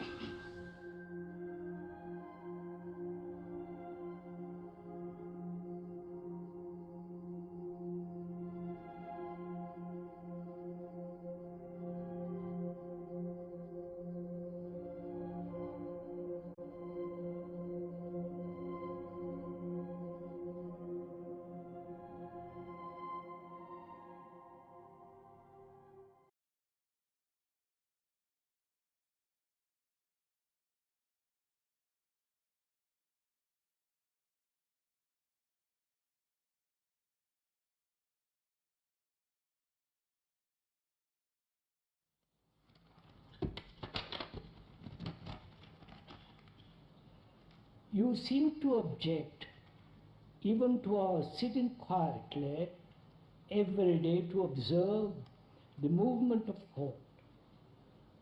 Is this by your definition a practice, a method, and therefore without value? You seem to object even to our sitting quietly every day to observe the movement of thought. Is this, by your definition, a practice, a method, and therefore without value?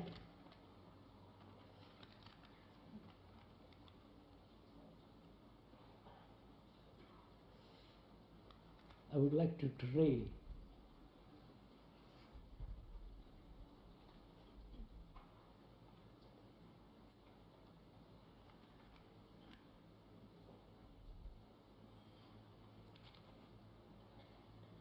this is a question. We mean by question, the root meaning of that word is to seek, derived from Latin, Greek, and also from Sanskrit. To seek. Now the questioner asks, what is wrong sitting quietly every morning for 20 minutes, afternoon another 20 minutes, and perhaps another 20 minutes in the evening or longer? What's wrong with it? I do not know if you have heard of that ridiculous meditation that's practiced by those who TM. Have you heard of all that? Transcendental meditation. The word transcendental is a good word, but it's been ruined. They've learnt that by sitting quietly, you can relax. You can observe, if you wish, your thinking, your reactions, your responses, and your reflexes, and so on, so on. Now, behind all these so-called meditation, what is the motive? You understand my question? What is the motive of all those people who sit quietly? I don't know why they sit quietly. Sitting quietly by themselves or together or in a group, what is the motive behind the desire to sit quietly for half an hour every day and so on and so on? What is the motive?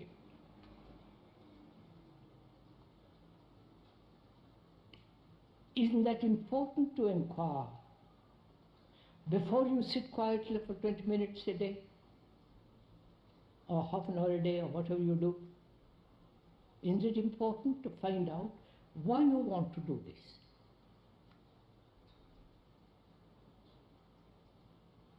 Is it because somebody has told you that if you sit quietly, you'll have parapsychological experiences, that you will attain some kind of illusory, I mustn't use the word illusory, that some kind of peace, some kind of understanding, some kind of enlightenment, some kind of power. And we, rather gullible, pay thousands of dollars or francs or pounds to receive instructions and a mantra so that we can repeat those. I know some people who have spent thousands and thousands of dollars to pay the man who will give you something in return, especially a Sanskrit word that's much more romantic than saying Coca-Cola. And you repeat it. You have paid something and you have received something in return. And what is the motive behind it? If you go into it, ask yourself why you are doing this.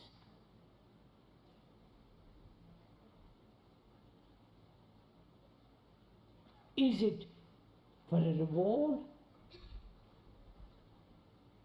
Not financial reward, but a psychological reward. Is it that by sitting quietly, you attain some kind of super consciousness? Or is it that you want that which has been promised by your instructor?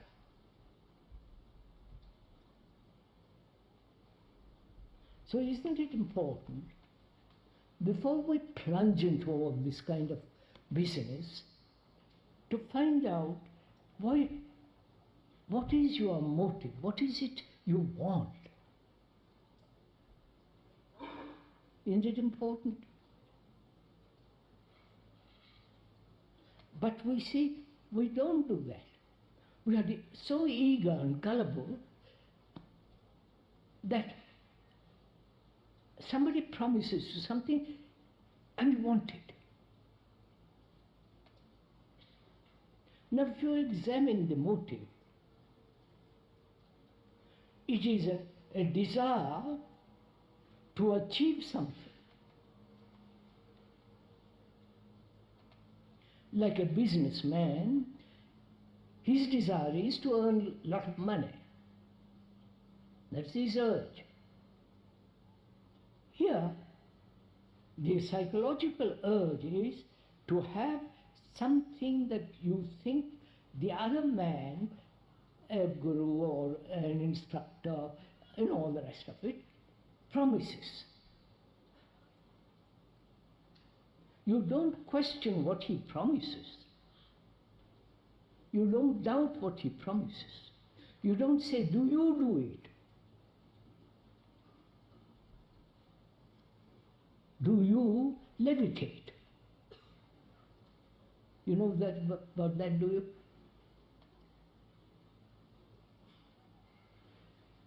But they say, no, I'm too old for that kind of stuff. I've done it, pass it off. But if you question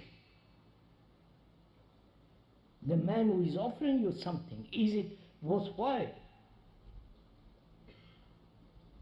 Is it true? Who are you to tell me what to do?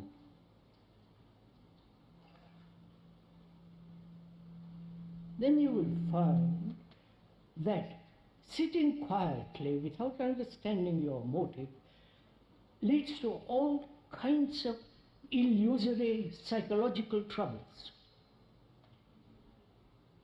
And the speaker has met dozens and dozens and dozens of such people, and they have mentally become gradually unbalanced, slightly neurotic, and something psychologically goes wrong. Don't accept my word for all this. You can see it in your own faces if you're doing it.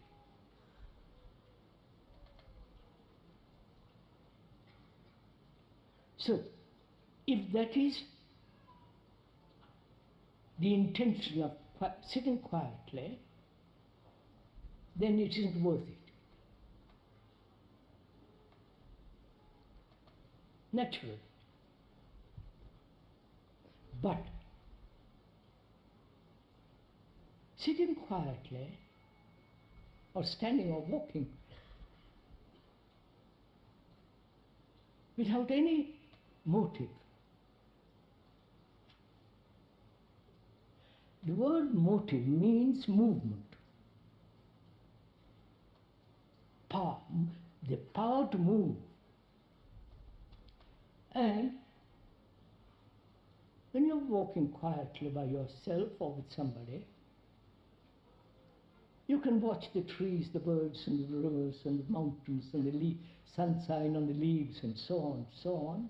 And in the very watching of all that, you're also watching yourself. Not striving, making tremendous efforts to achieve something. I know those of you who are committed to all this, to the other kind of meditation, find it awfully hard to throw it off. Because your mind is already conditioned. You have practiced this thing for several years and you're stuck. And somebody comes along and says, what nonsense all this is. And perhaps at a rare moment you become rational and say, yes, perhaps this is wrong. Then begins the trouble. Conflict between what you have found for yourself to be wrong and what you have been practicing for the last 5, 10, 3 years. And the struggle is called progress, spiritual progress. You understand all this?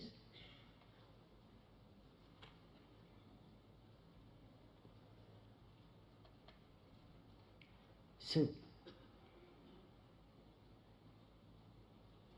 if you have observed, the mind is always chattering. Right? Always pursuing one thought or another. One sensory responses to another set of series of responses. So the mind, the brain is always chattering, consciously or unconsciously. Right? This is so. If you observe your own mind, this is what is happening. So, you want to stop that chattering, then you try to learn concentration, forcing the mind to stop chattering, and so the conflict begins again. Right? This is what we're all doing. Chattering, chattering, talking endlessly about nothing.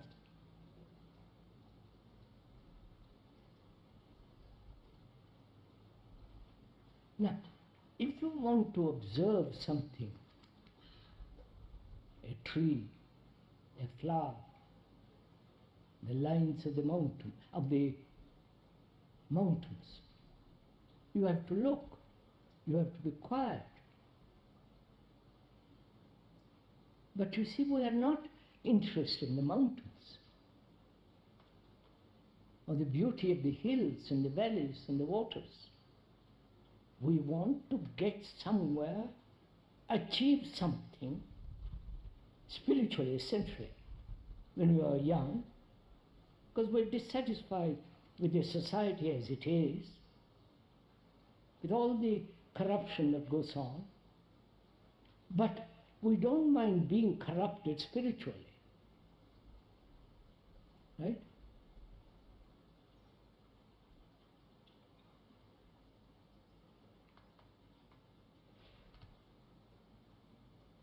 So is it not possible to be quiet, naturally?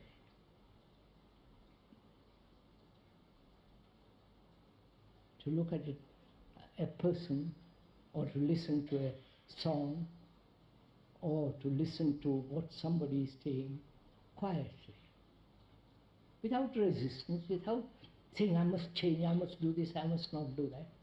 Just to be quiet. And apparently that's most difficult. So, we practice systems to be quiet.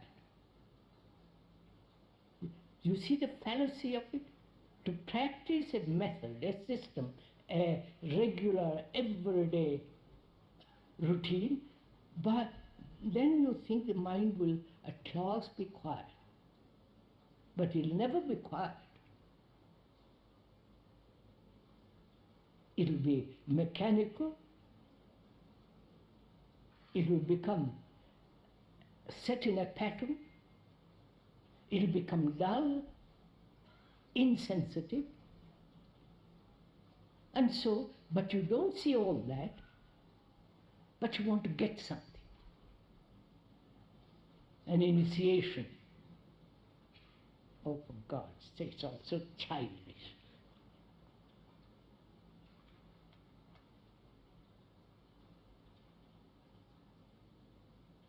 So, if you listen, now I hope we are listening, if you listen quietly, not saying he's right or wrong, I am committed to this, how am I to give it up, I promise not to give it up, and this, that, the other thing, but to listen what is being said without resistance. Because the speaker is not saying something irrational, something stupid or exotic. He's just pointing out.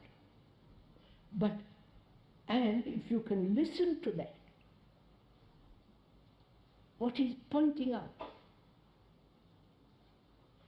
which is your own discovery of what you are doing, then your mind, in the very process of investigation, it becomes quiet.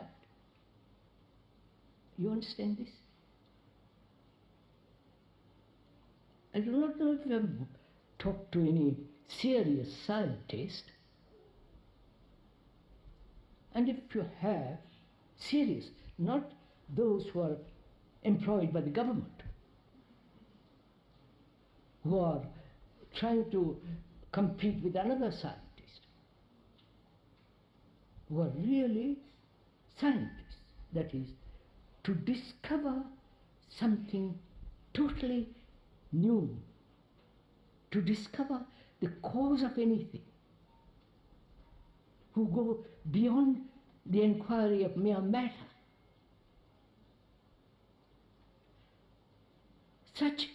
Those scientists must have quiet mind while they are observing, investigating. So, can we, ordinary people, with all our troubles and turmoils, be quiet and listen to all the promptings of our own movements?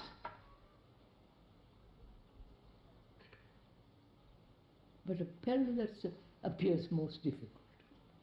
It's not.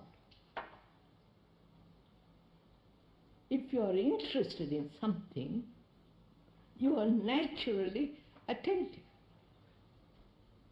But if you say, I'm bored with myself, so that it is possible to sit or stand or walk quiet without any promptings from another, without any reward and having extraordinary super-physical sensory experiences. Begin at the most rational level, for God's sake. Then you can go very far.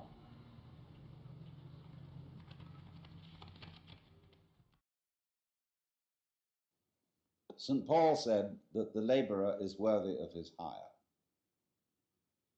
And I, as a philosopher, mere philosopher, dealing in higher things, always insist that I be paid for my work. And I get the highest fee I can get. And people say, well, you're just out for money. I say, that's none of your business. Because I give most of it away. my own needs being extremely simple. Although I enjoy good food, I don't even own a television set. And, it's a very simple life, but I've got enough, and enough is as good as a feast. You see, a lot of people don't feel happy unless they have another thing beyond money, which is called status. And status, to a very large extent in our economy, consists in conspicuous consumption. In having this thing and that thing and the other thing, in having a swimming pool, a Ferrari, certain kind of clothes, and certain kind of house with an enormous round style picture window, and so on and so on and so on. And we think we need all that because we've been persuaded by a certain kind of propaganda that that's how we ought to live. Because we haven't asked ourselves whether that was what we really wanted. In other words, we've been propagandized into thinking what we wanted. I remember my daughter, when she was in high school, number one daughter, who's now become very sensible, insisted that she had to have a certain number of cashmere sweaters. In those days, I couldn't afford them. I said, my dear, do you really want these? Or is it just that you've been reading ads in the magazine or listening to the other children? Because you see, schools are places where you send your child to be brought up by other children. And therefore, they get a kind of lowest common denominator of culture. So they all think they got to have this, they got to have that. And they don't really want it. If they sat back and considered, do I need all that? Is this trip really necessary? They would come to the conclusion that it wasn't. And that would be very important because they would save energy. You all know, of course, that we are nearing an energy crisis, that there is not enough physical energy going to be available for all the things we think we're supposed to do, to go rushing around and so on. So we need to take towards commerce a more relaxed attitude.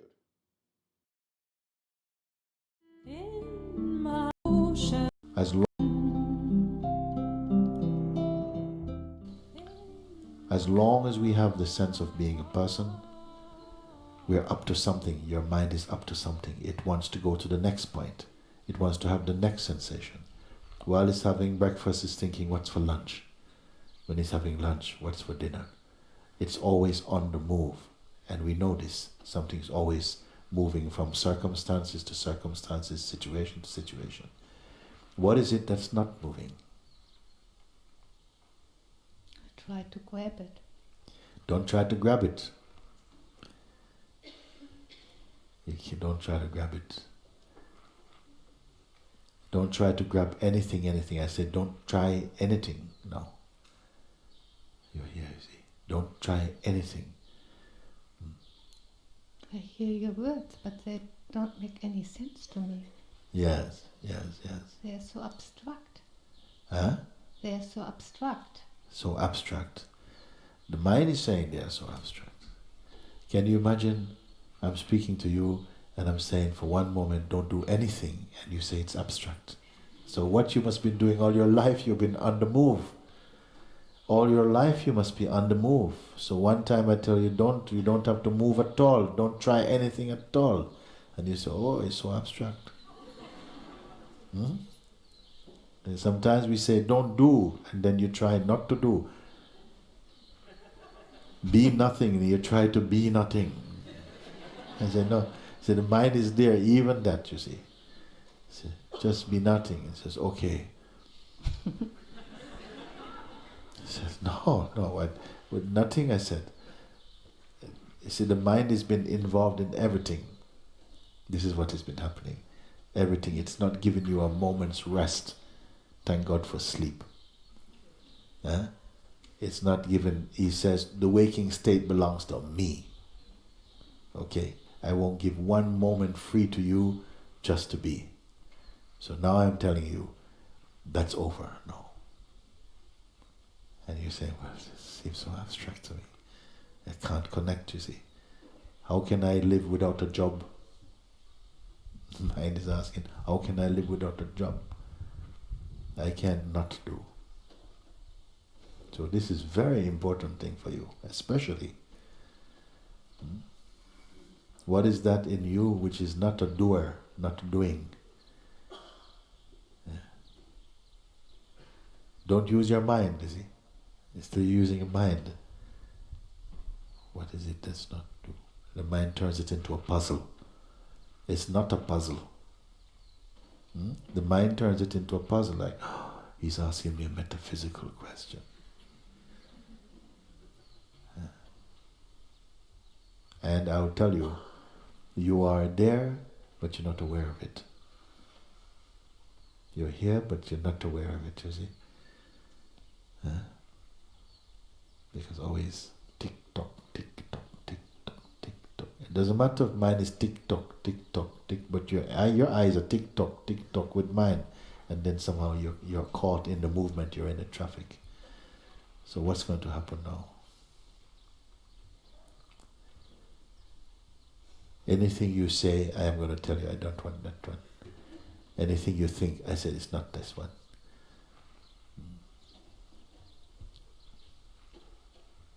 And you have to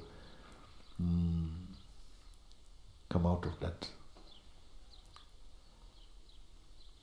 Even the word come out of that, I'm afraid to tell you that, because then the mind is going to try and do something. Be out of that. Come here, there's a little spider and they take him from you. The spider come now, look, this one jumping around there.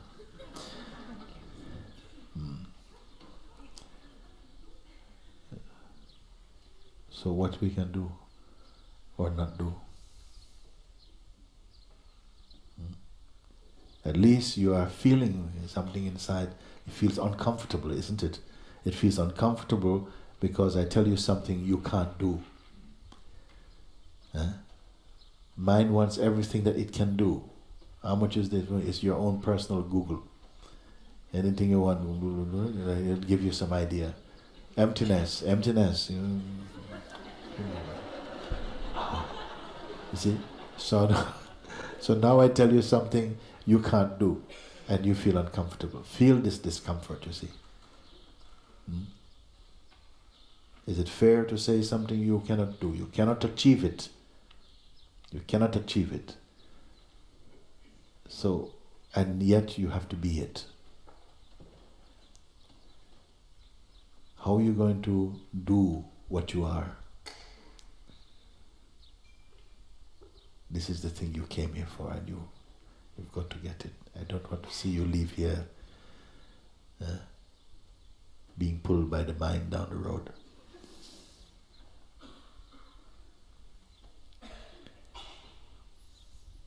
Tell me something. I'm scared. Yes, you're scared. Yes, that fear is also coming from the mind. There's some place inside you which is beyond scared. Some place inside which is beyond scared, you see. It gives me hope, but I can't. Yes. Eyes, who are you speaking now? I'm still very much a person. Yes. The person has somehow filled the screen of consciousness like this. Still, you know it is only a screen and it's only an effect, you see. You think you're only a person. No wonder you're afraid. If you feel you're only a person, of course you're going to be afraid. There's no room for a bit of magic. There's no room for some surprise. Everything must make sense. Everything is in place. This is the person, you see. Then this we have to crack him. Because it's not a life, it's not a freedom. Survival only. The person surviving only. And you are life. You are life. and the weakness of life at the same time. So this is just showing that so much we identify with person, you feel outside of the person, what is there? Outside, beyond the person, what is there? If you take my person away from me, then of course I'm going to be afraid. If I take your person away from you, will there be anything there to be afraid?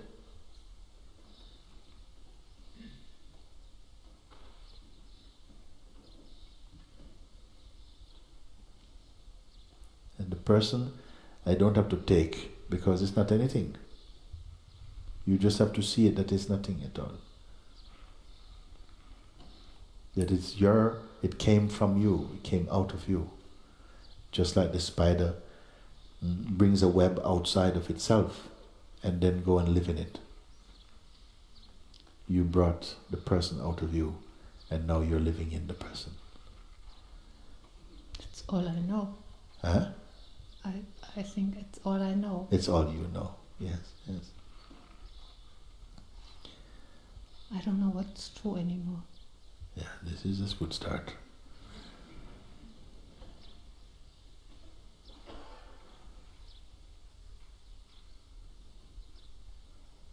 So I'm very interested in you. Because something has to happen now. You can't go back down. You cannot go back down the way you came up. Feeling more scared? I'm scared that you say, go. Go.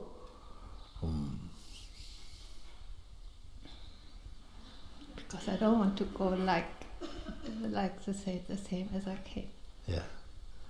I want to come home. Yes, yes.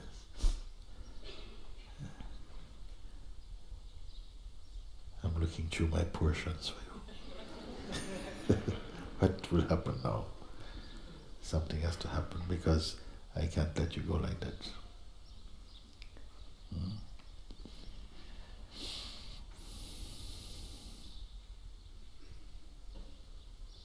You know also,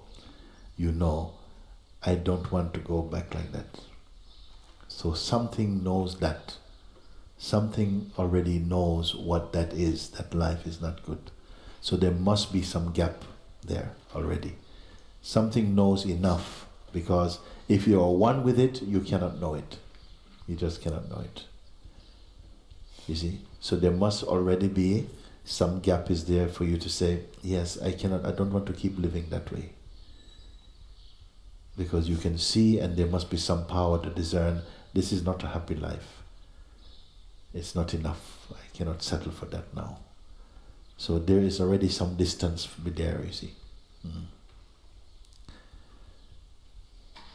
So there is the life and there is yourself. You are the consciousness or the consciousness of your life so far. And you say, this life I don't want. I don't want to be that person.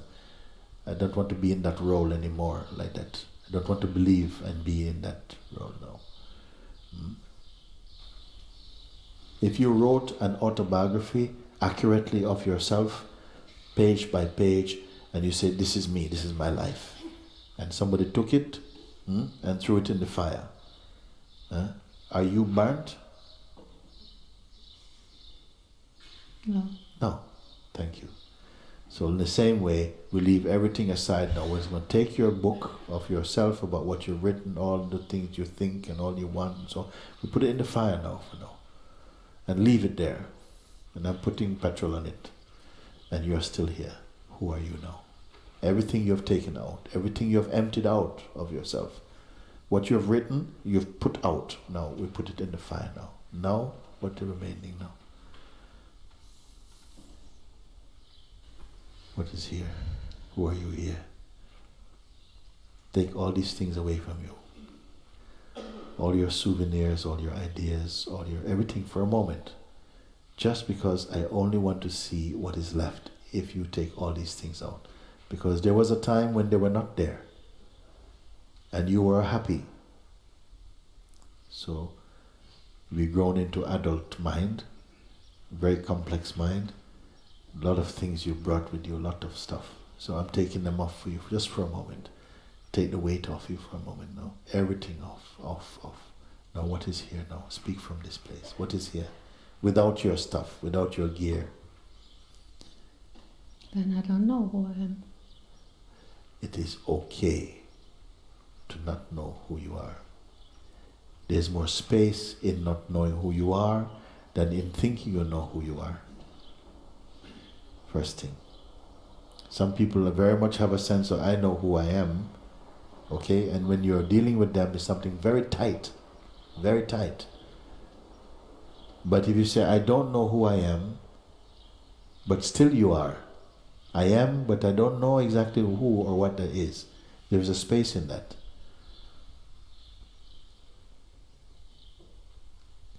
So be nobody then. Be nobody.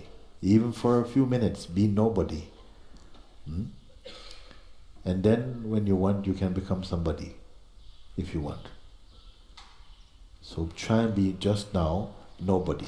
You're nobody now. Your name is not yours. All the things you've caught in this world, they're only temporary. You cannot keep them. You've got nothing. You're nobody for a moment. Just try and be nobody for a moment. Accept being nobody. You were nobody before somebody gave you a name. You were nobody. But there hasn't been anyone who has been called by their parents, are we going to call you nobody? They want to call you somebody. And they gave you a somebody name. So now you come back to nobody like you was before for a minute and see. Just try it. You want? If you don't want, it's okay. Then we can try another time. But now I want to see who will do it. Who will do it now? Let everything go, let everything go. Now I'm nobody. If you're nobody, do you feel shame? What is happening to you? Something gives me allowance. Huh? Something gives me allowance. Allowance, yes, yes. You're allowed to be nobody. Feels Voluntarily, good. You say, now I am nobody. It feels relaxing. Relaxing. I don't have to be anybody. Yes, very good. You don't have to be anybody. Nobody has to be anybody.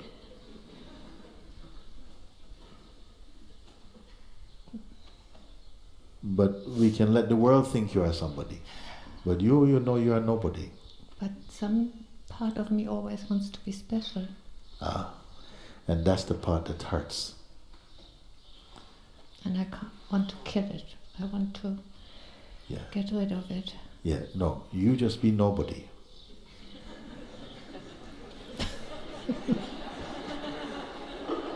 Don't try and kill Miss Special.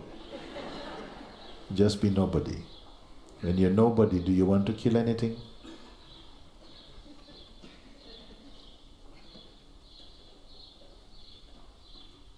What I am sharing with you, the masters of every nation know what I'm speaking.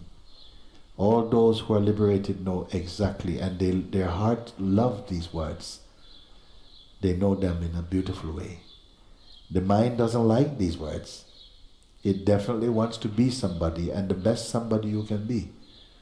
So it's not initially attracted to be nobody. You see? So you have to be a special somebody to be nobody. Maybe this is the special somebody you have to be. You are a very special nobody.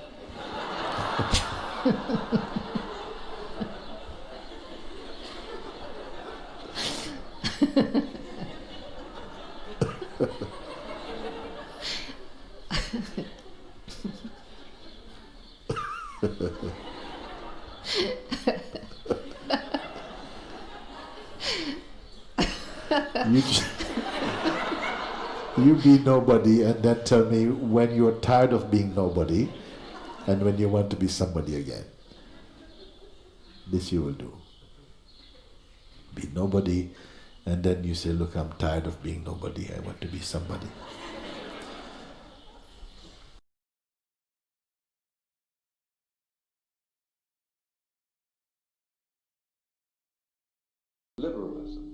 achieve to some extent this sort of ideal, we look then at political forms which are socialistic or communistic and are leery of them because they seem to go back on all that. So, of course, did National Socialism in Germany. Because the position there is it is not the individual who is the supremely important being, but it is the community, the state, which is supremely important. The individual realizes himself as a servant of the state. But our theory in the liberal capitalism of the United States is that the state is the servant of the individual. That we employ policemen and soldiers and sanitary inspectors and Department of Commerce officials, all to serve us, and we call them public servants. And when a policeman gets uppish, he has to be reminded that we pay his salary, and that his job is to serve us, and not to be a kind of Admirable Crichton sort of butler who takes the upper hand. But of course, the very idea of a servant still has in it, doesn't it, something aristocratic. And as we all know, in this country, it is increasingly difficult to get services of any kind. More and more it is felt beneath the individual's dignity to be, say, a waiter, a barber. After all, they give you a certain kind of service. Certainly, it's beneath anyone's dignity to shine shoes, because that's the feet, and that's very low down. It's like kissing people's feet. To give massage, to do all these things for other people that are rather material skills.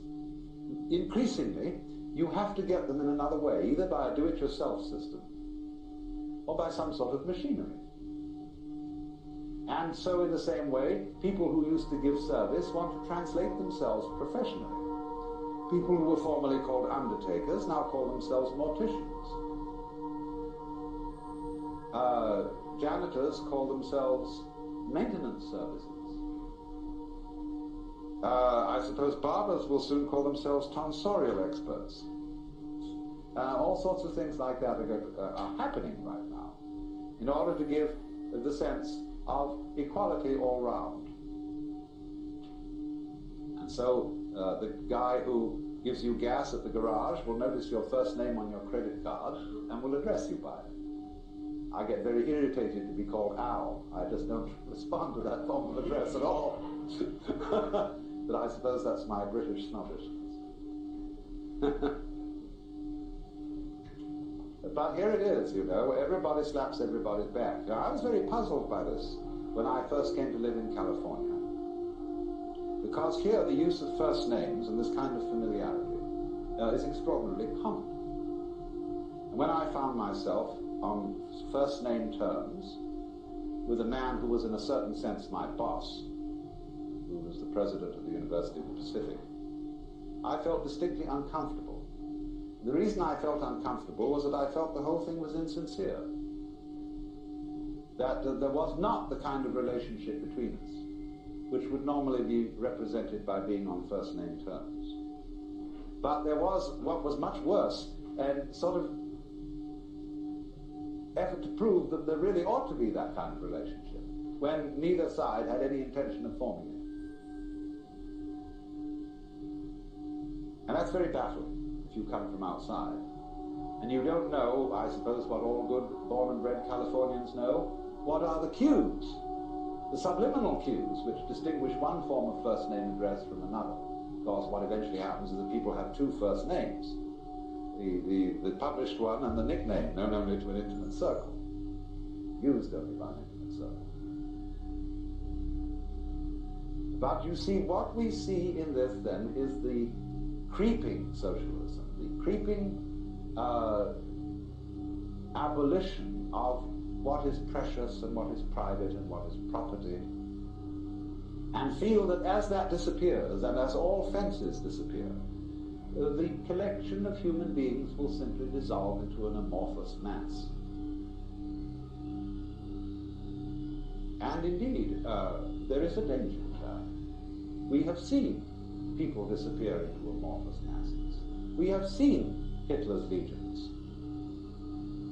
We have seen the things that Chinese can do with what the military tactic called the human sea, when swarms and swarms of troops, all identically uniformed, are absolutely thrown at the enemy, wave after wave after wave. But let us not forget that the generals of the Western powers did exactly the same thing in the First World War.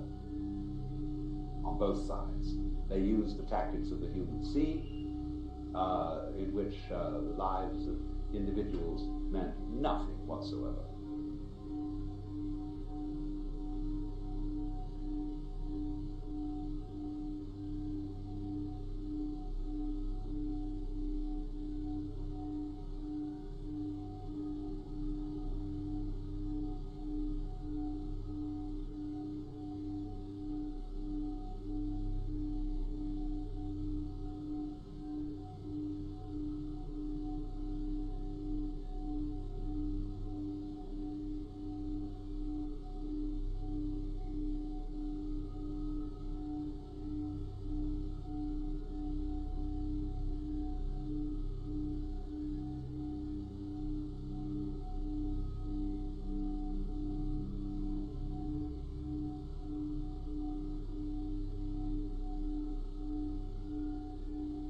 Now,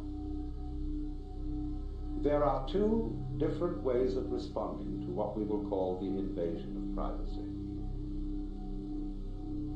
Very often you will encounter someone who attacks your privacy in a psychological way. It may be a drunk sitting next to you at a bar. Or it may be someone who fancies himself as an expert psychological guru. And when you express an opinion, or say, you walk up to such an individual and say, "Good morning. How are you feeling?" He says, "Why do you ask me?"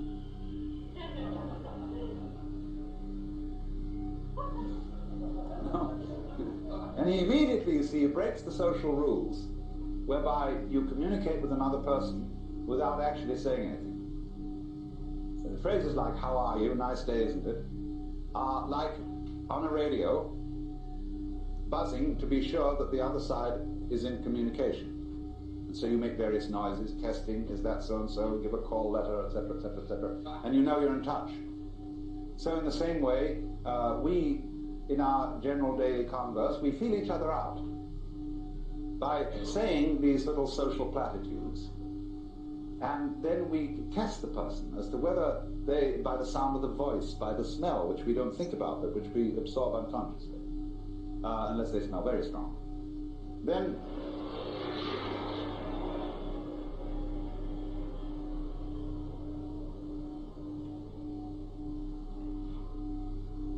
complete with bombs. And then we get the feeling, do I want to explore this relationship further? We test. Then those people, you see, who invade your privacy instantly, it's either the drunk or the child who's quite innocent, or the probing psychologist who is playing his special game, maybe of one-upmanship of some kind, and sees how uncomfortable he can make you. Now, what are the tactics of response to be in these various situations? When you get the probing psychologist, you can shrug your shoulders and say, "Didn't your mother ever teach you manners?" Or you can simply not defend yourself. Some people just don't need to defend themselves at all. And so that probing them in that way is like tossing a rock into a well, and you wait, and there's no splash. And that really sets people back. Krishnamurti does that. If you make a comment about somebody in his presence that is in any way adverse or critical, he gives just no response at all. So you suddenly feel, like the Buddha said, you spat at the sky and the spit falls back into your own face.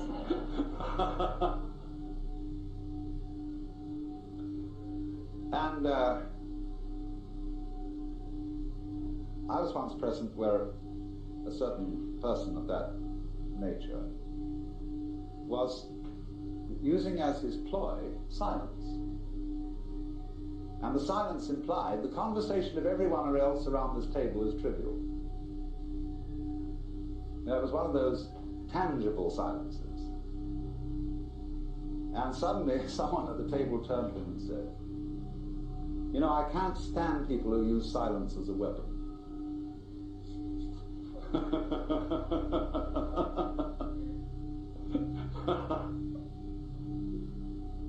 No, the conversation then started.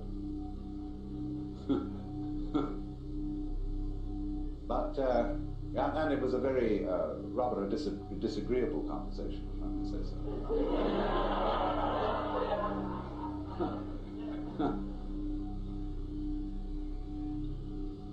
So,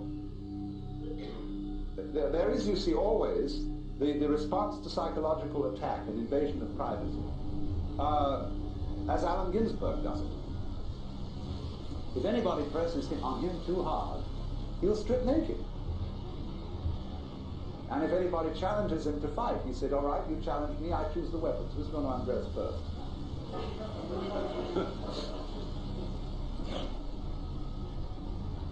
And he has this kind of marvelous feeling that there really isn't anything that he's hiding. I don't know, maybe, but he certainly doesn't impress me as anyone who really hides anything. So that you see, to enter into a human relationship where there is nothing to hide and you don't depend on any sort of property gimmick for your personal worth. That's the thing we get very easily hooked on. It may be your car, it may be your clothes, it may be your cameras, your style of watches, your fountain pens, your heaven only knows what, your home that you possess, and that is inseparable from your personality. And you can't be you if you're stark naked. So the confrontation of people in an atmosphere of physical or spiritual nakedness is one where many individuals seem they're completely lost because they can't play their accustomed role.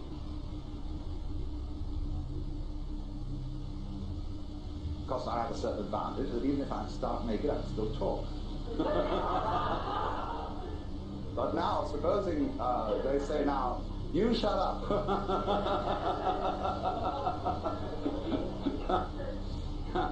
Don't defend yourself with language. That's like taking off an extra set of clothes. But as I say, there was a certain kind of individual whom this doesn't faze at all, because he knew from the beginning that he was nothing and nobody. And of course that's a very important thing to know, because you have nothing to lose.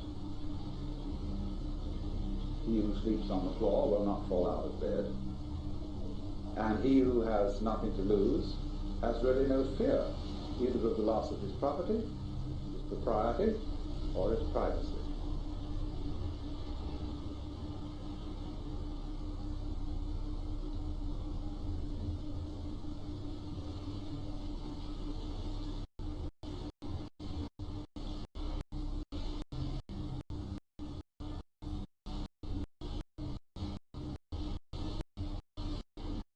From the beginning he was, and because you have nothing to lose.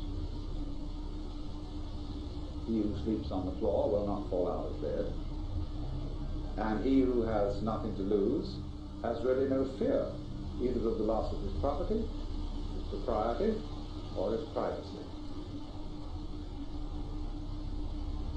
But there are other people who in this situation of the loss of privacy are completely degraded. The way, for example, we systematically deprive privacy from the inmates of prisons and mental hospitals. You go to a mental hospital, all the germs are completely exposed. Everything is smooth walls. There are no corners, there are no secrets.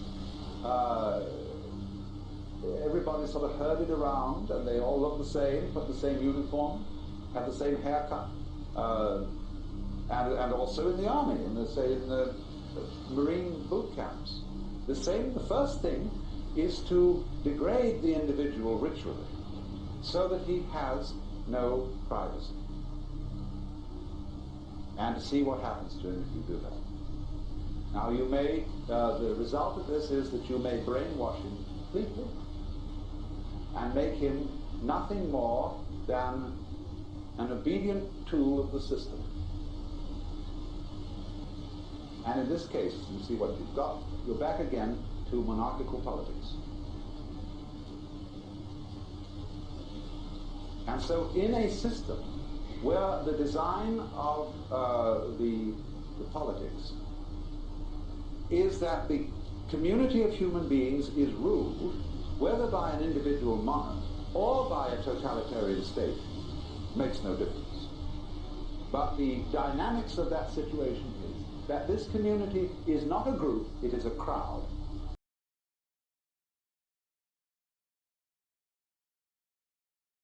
In fact, you have tried being somebody already. For so much years in the life, you have been somebody. Now I give you a few minutes to be nobody, and you're smiling. Now you're serious again. You've gone back to be somebody again. Yeah. The Master said, you need nothing to be happy. You need something to be sad. You need something to be sad. You need nothing to be happy. I don't understand. You need nothing to be happy, meaning that you don't need anything to be happy. Because happiness is your nature, you see. But if you're sad, it's usually about something. You can be happy without something. And the happiest is to be nothing.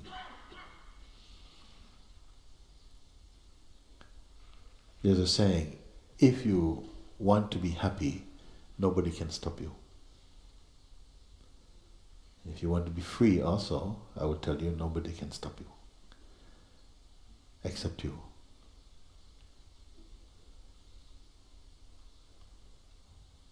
Go back to nobody again. I want to look at the face of nobody.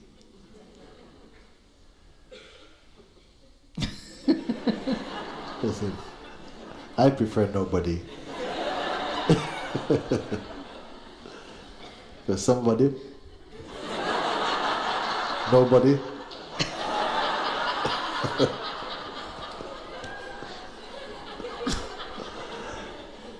And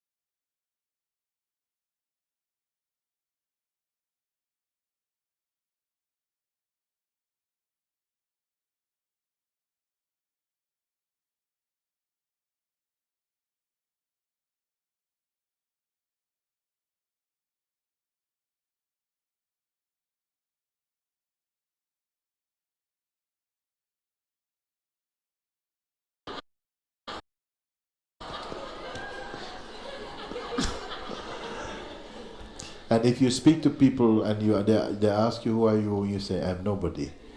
Huh? Most genuine people will feel very happy to meet you. Because they say, listen, all our lives we are meeting somebodies. And today we met nobody.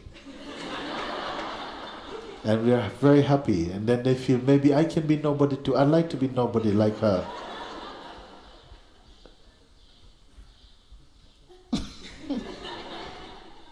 I'm not joking, only. I'm laughing because I'm happy. Could it be simple like that? For you, no sadhana for you. No sadhana, no spiritual practice for you. You have the easy way out. You just be nobody.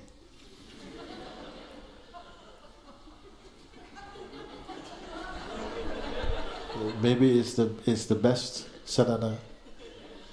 You be nobody. But after The Buddha was nobody. Master was nobody. Ramana Maharshi was nobody. He's nobody. but there's a trap. I don't want to try to be nobody. I didn't say try to be nobody. I said But- be nobody. Yeah, but to watch when I if I am nobody or if I try to be nobody, Yeah. and I don't. Well, the thing is that you start off being nobody. Already you're nobody. Already you're nobody. It's not nobody is not something you're going to achieve. You already are that. We are all that, but we all have this fantasy about being somebody. And look how unhappy we have become trying to be somebody. I am nobody also. When two nobodies meet, what happened? Nothing.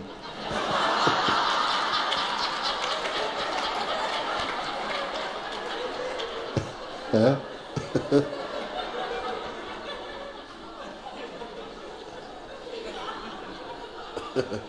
Can you cope with my world? Huh?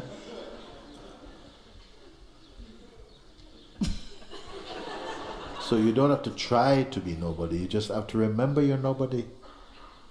It's easier. Which is easier, to try to be nobody or to remember, nobody. Huh? Because all the sadhanas in the world is trying to get you to this place. Don't be anything, don't be anything, don't be nobody. Don't be anybody, don't try to be nobody. You are nobody, you are nothing. If you say to the mind you're nothing, who you're calling nothing? Who you think you are? Who you talking to? I said to nobody. So you think you're somebody? No, I am also nobody. Huh? You don't see the excellence, such an excellent thing is happening to you. And do you appreciate? You don't have to do any spiritual gymnastics. Just you. Look. You just don't be anything. Don't try and be anybody. Don't try and be somebody. Don't try anything at all. You're nothing. You're nobody. And if there's insult, because your mind is there, and when your mind is there because you want to be somebody,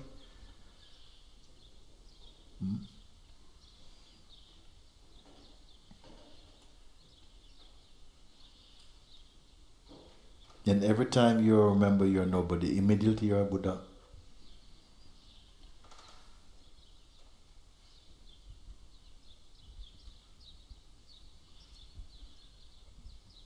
When I say to the people, just be empty, it's the same as telling you to be nobody.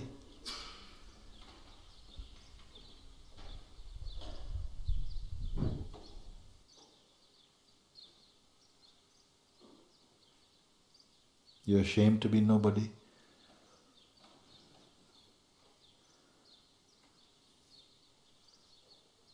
Feel the space in you when you're nobody, you're nothing. And you're never ever going to be something. Get over it.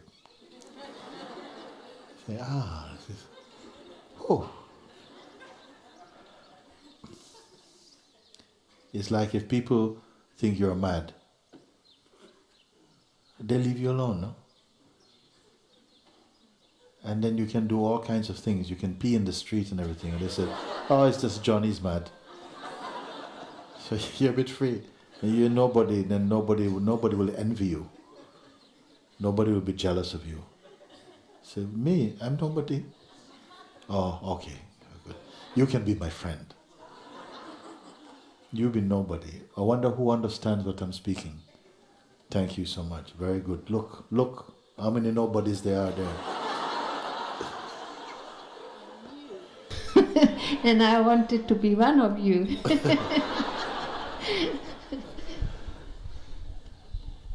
There's only one of us.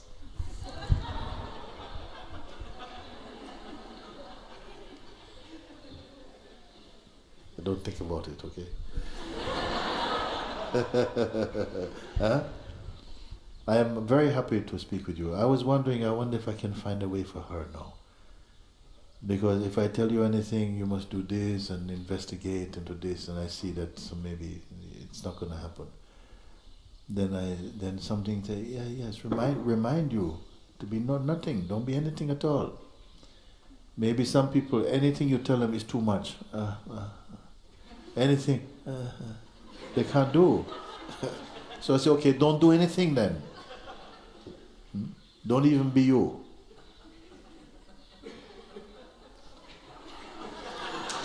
Strangely, I feel quite energetic somehow.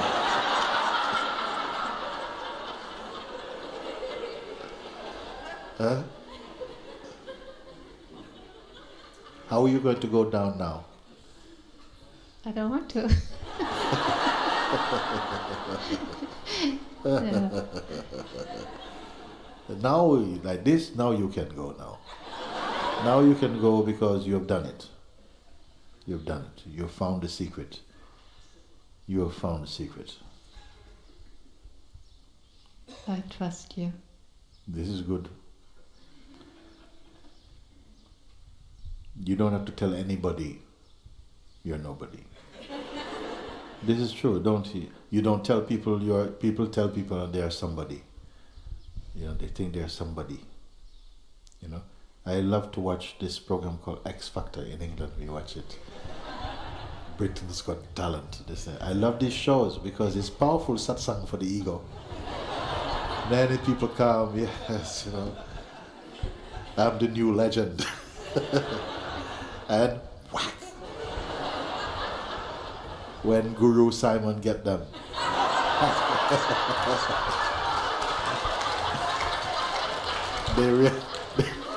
They realize they are nobody. And what a shock. And a powerful satsang. Everybody.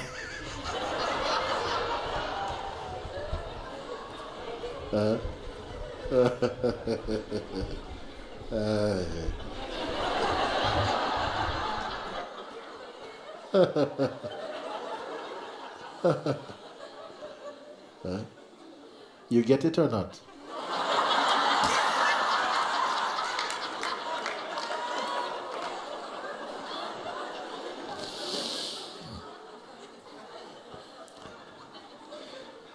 Okay, you're nobody, so you don't have to get anything at all. It's okay, isn't it? You will escape from every trap like that. When you're nobody, you escape from every trap. Nothing can trap you. Don't let other people get better advice out of this than you. You take this to heart. And this is this is immediate freedom. But I don't know if somehow your mind is going to play with that and turn it into something strange.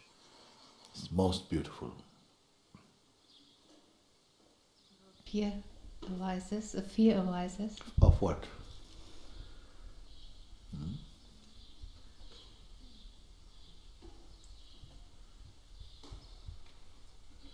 Of being wrong. Of being wrong. Of being. You said you trust me. I tell you you're nobody. How can you be wrong when you're nobody? You can only be wrong when you're somebody. The Zen masters have been telling you this for a long time, but the people they have too much mind to appreciate simplicity like this. Too much much mind, then too much mind, too much pride. They cannot accept their nothing. If they accept their nothing, then they want to be the best nothing. I want to be a better nothing than you. I have the tendency. Huh? I have the You tendency. see this tendency. And this is from the old, that's why I say for you it's the perfect thing. It's the perfect thing. I go from one Falle, trap to the next. I am scared I'm going to step in one trap in the next. Then you put it to the test. I am still here, we have a couple of days. If you step into any trap following my advice, you come and tell me before everybody you do it. I have that much faith in what I've shared with you and your capacity to follow through with it. So if you say then all now, everywhere I'm going now is booby trap. Everything I step is a trap. Then you come in front of everybody, tell them, listen, when I'm nobody, I'm in so much trap, so much problems come. Then I want you to do it. Don't spare me. You come and tell this. By being nobody, I'm so depressed. I'm so lost. I'm so confused.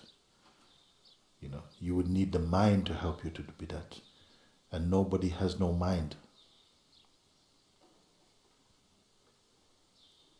Nobody has no mind. Mr. Nobody, Miss Nobody has no mind. And to be in sorrow, to be depressed, you need a mind. Most people who are crazy, mad, which is most of us anyway, but the really one they catch, they usually think too much thought, too much personal thinking also, too much personal thinking. And this goes, you end up sectioned. How can you be nobody and be sectioned?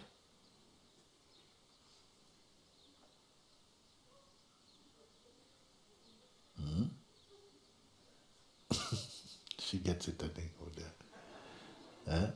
Always can be possible, you see. You're empty inside. When people ask you to describe yourself, when you try, you feel it's lies, it's not true. Whatever I say about myself, it's not true, it's all a lie. I keep quiet, that's true. There's space. You try and be somebody special, especially.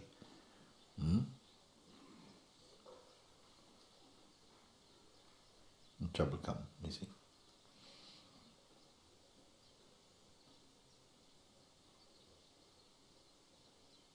Don't try to be somebody. Don't try to be nobody. Be nobody.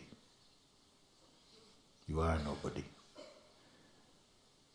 And at the same time, you're the supreme soul of the universe.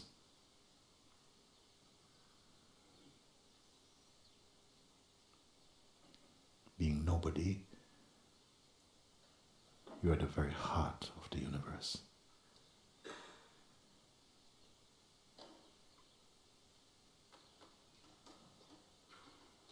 You will see. When you're busy trying to be somebody, you're taken up with all kind of tricks. And you cannot relax in yourself. You always have to be a performance. When you see somebody, because you want to be nobody, or you want to be somebody, when you see somebody, you have to try and be somebody. You see, because it's not natural for you to be somebody. It's all education, all conditioning. So while we are here, let's give permission to each other to just be nobody. Nobody. You want to go back outside and pick up being somebody, that is something else.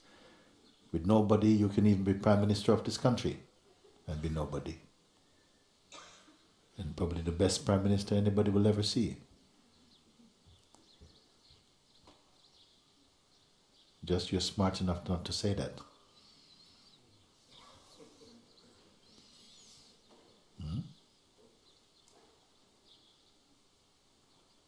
Very good.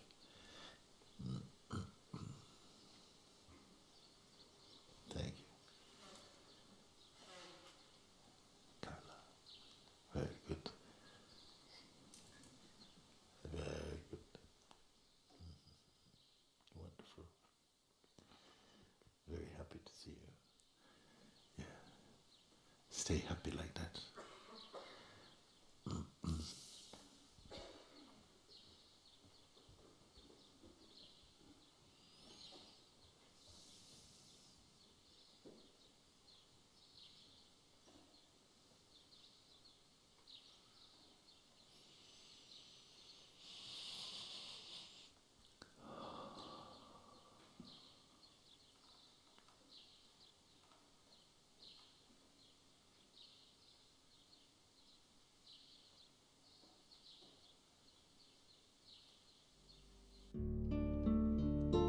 A white boat takes me. We have to drown here completely.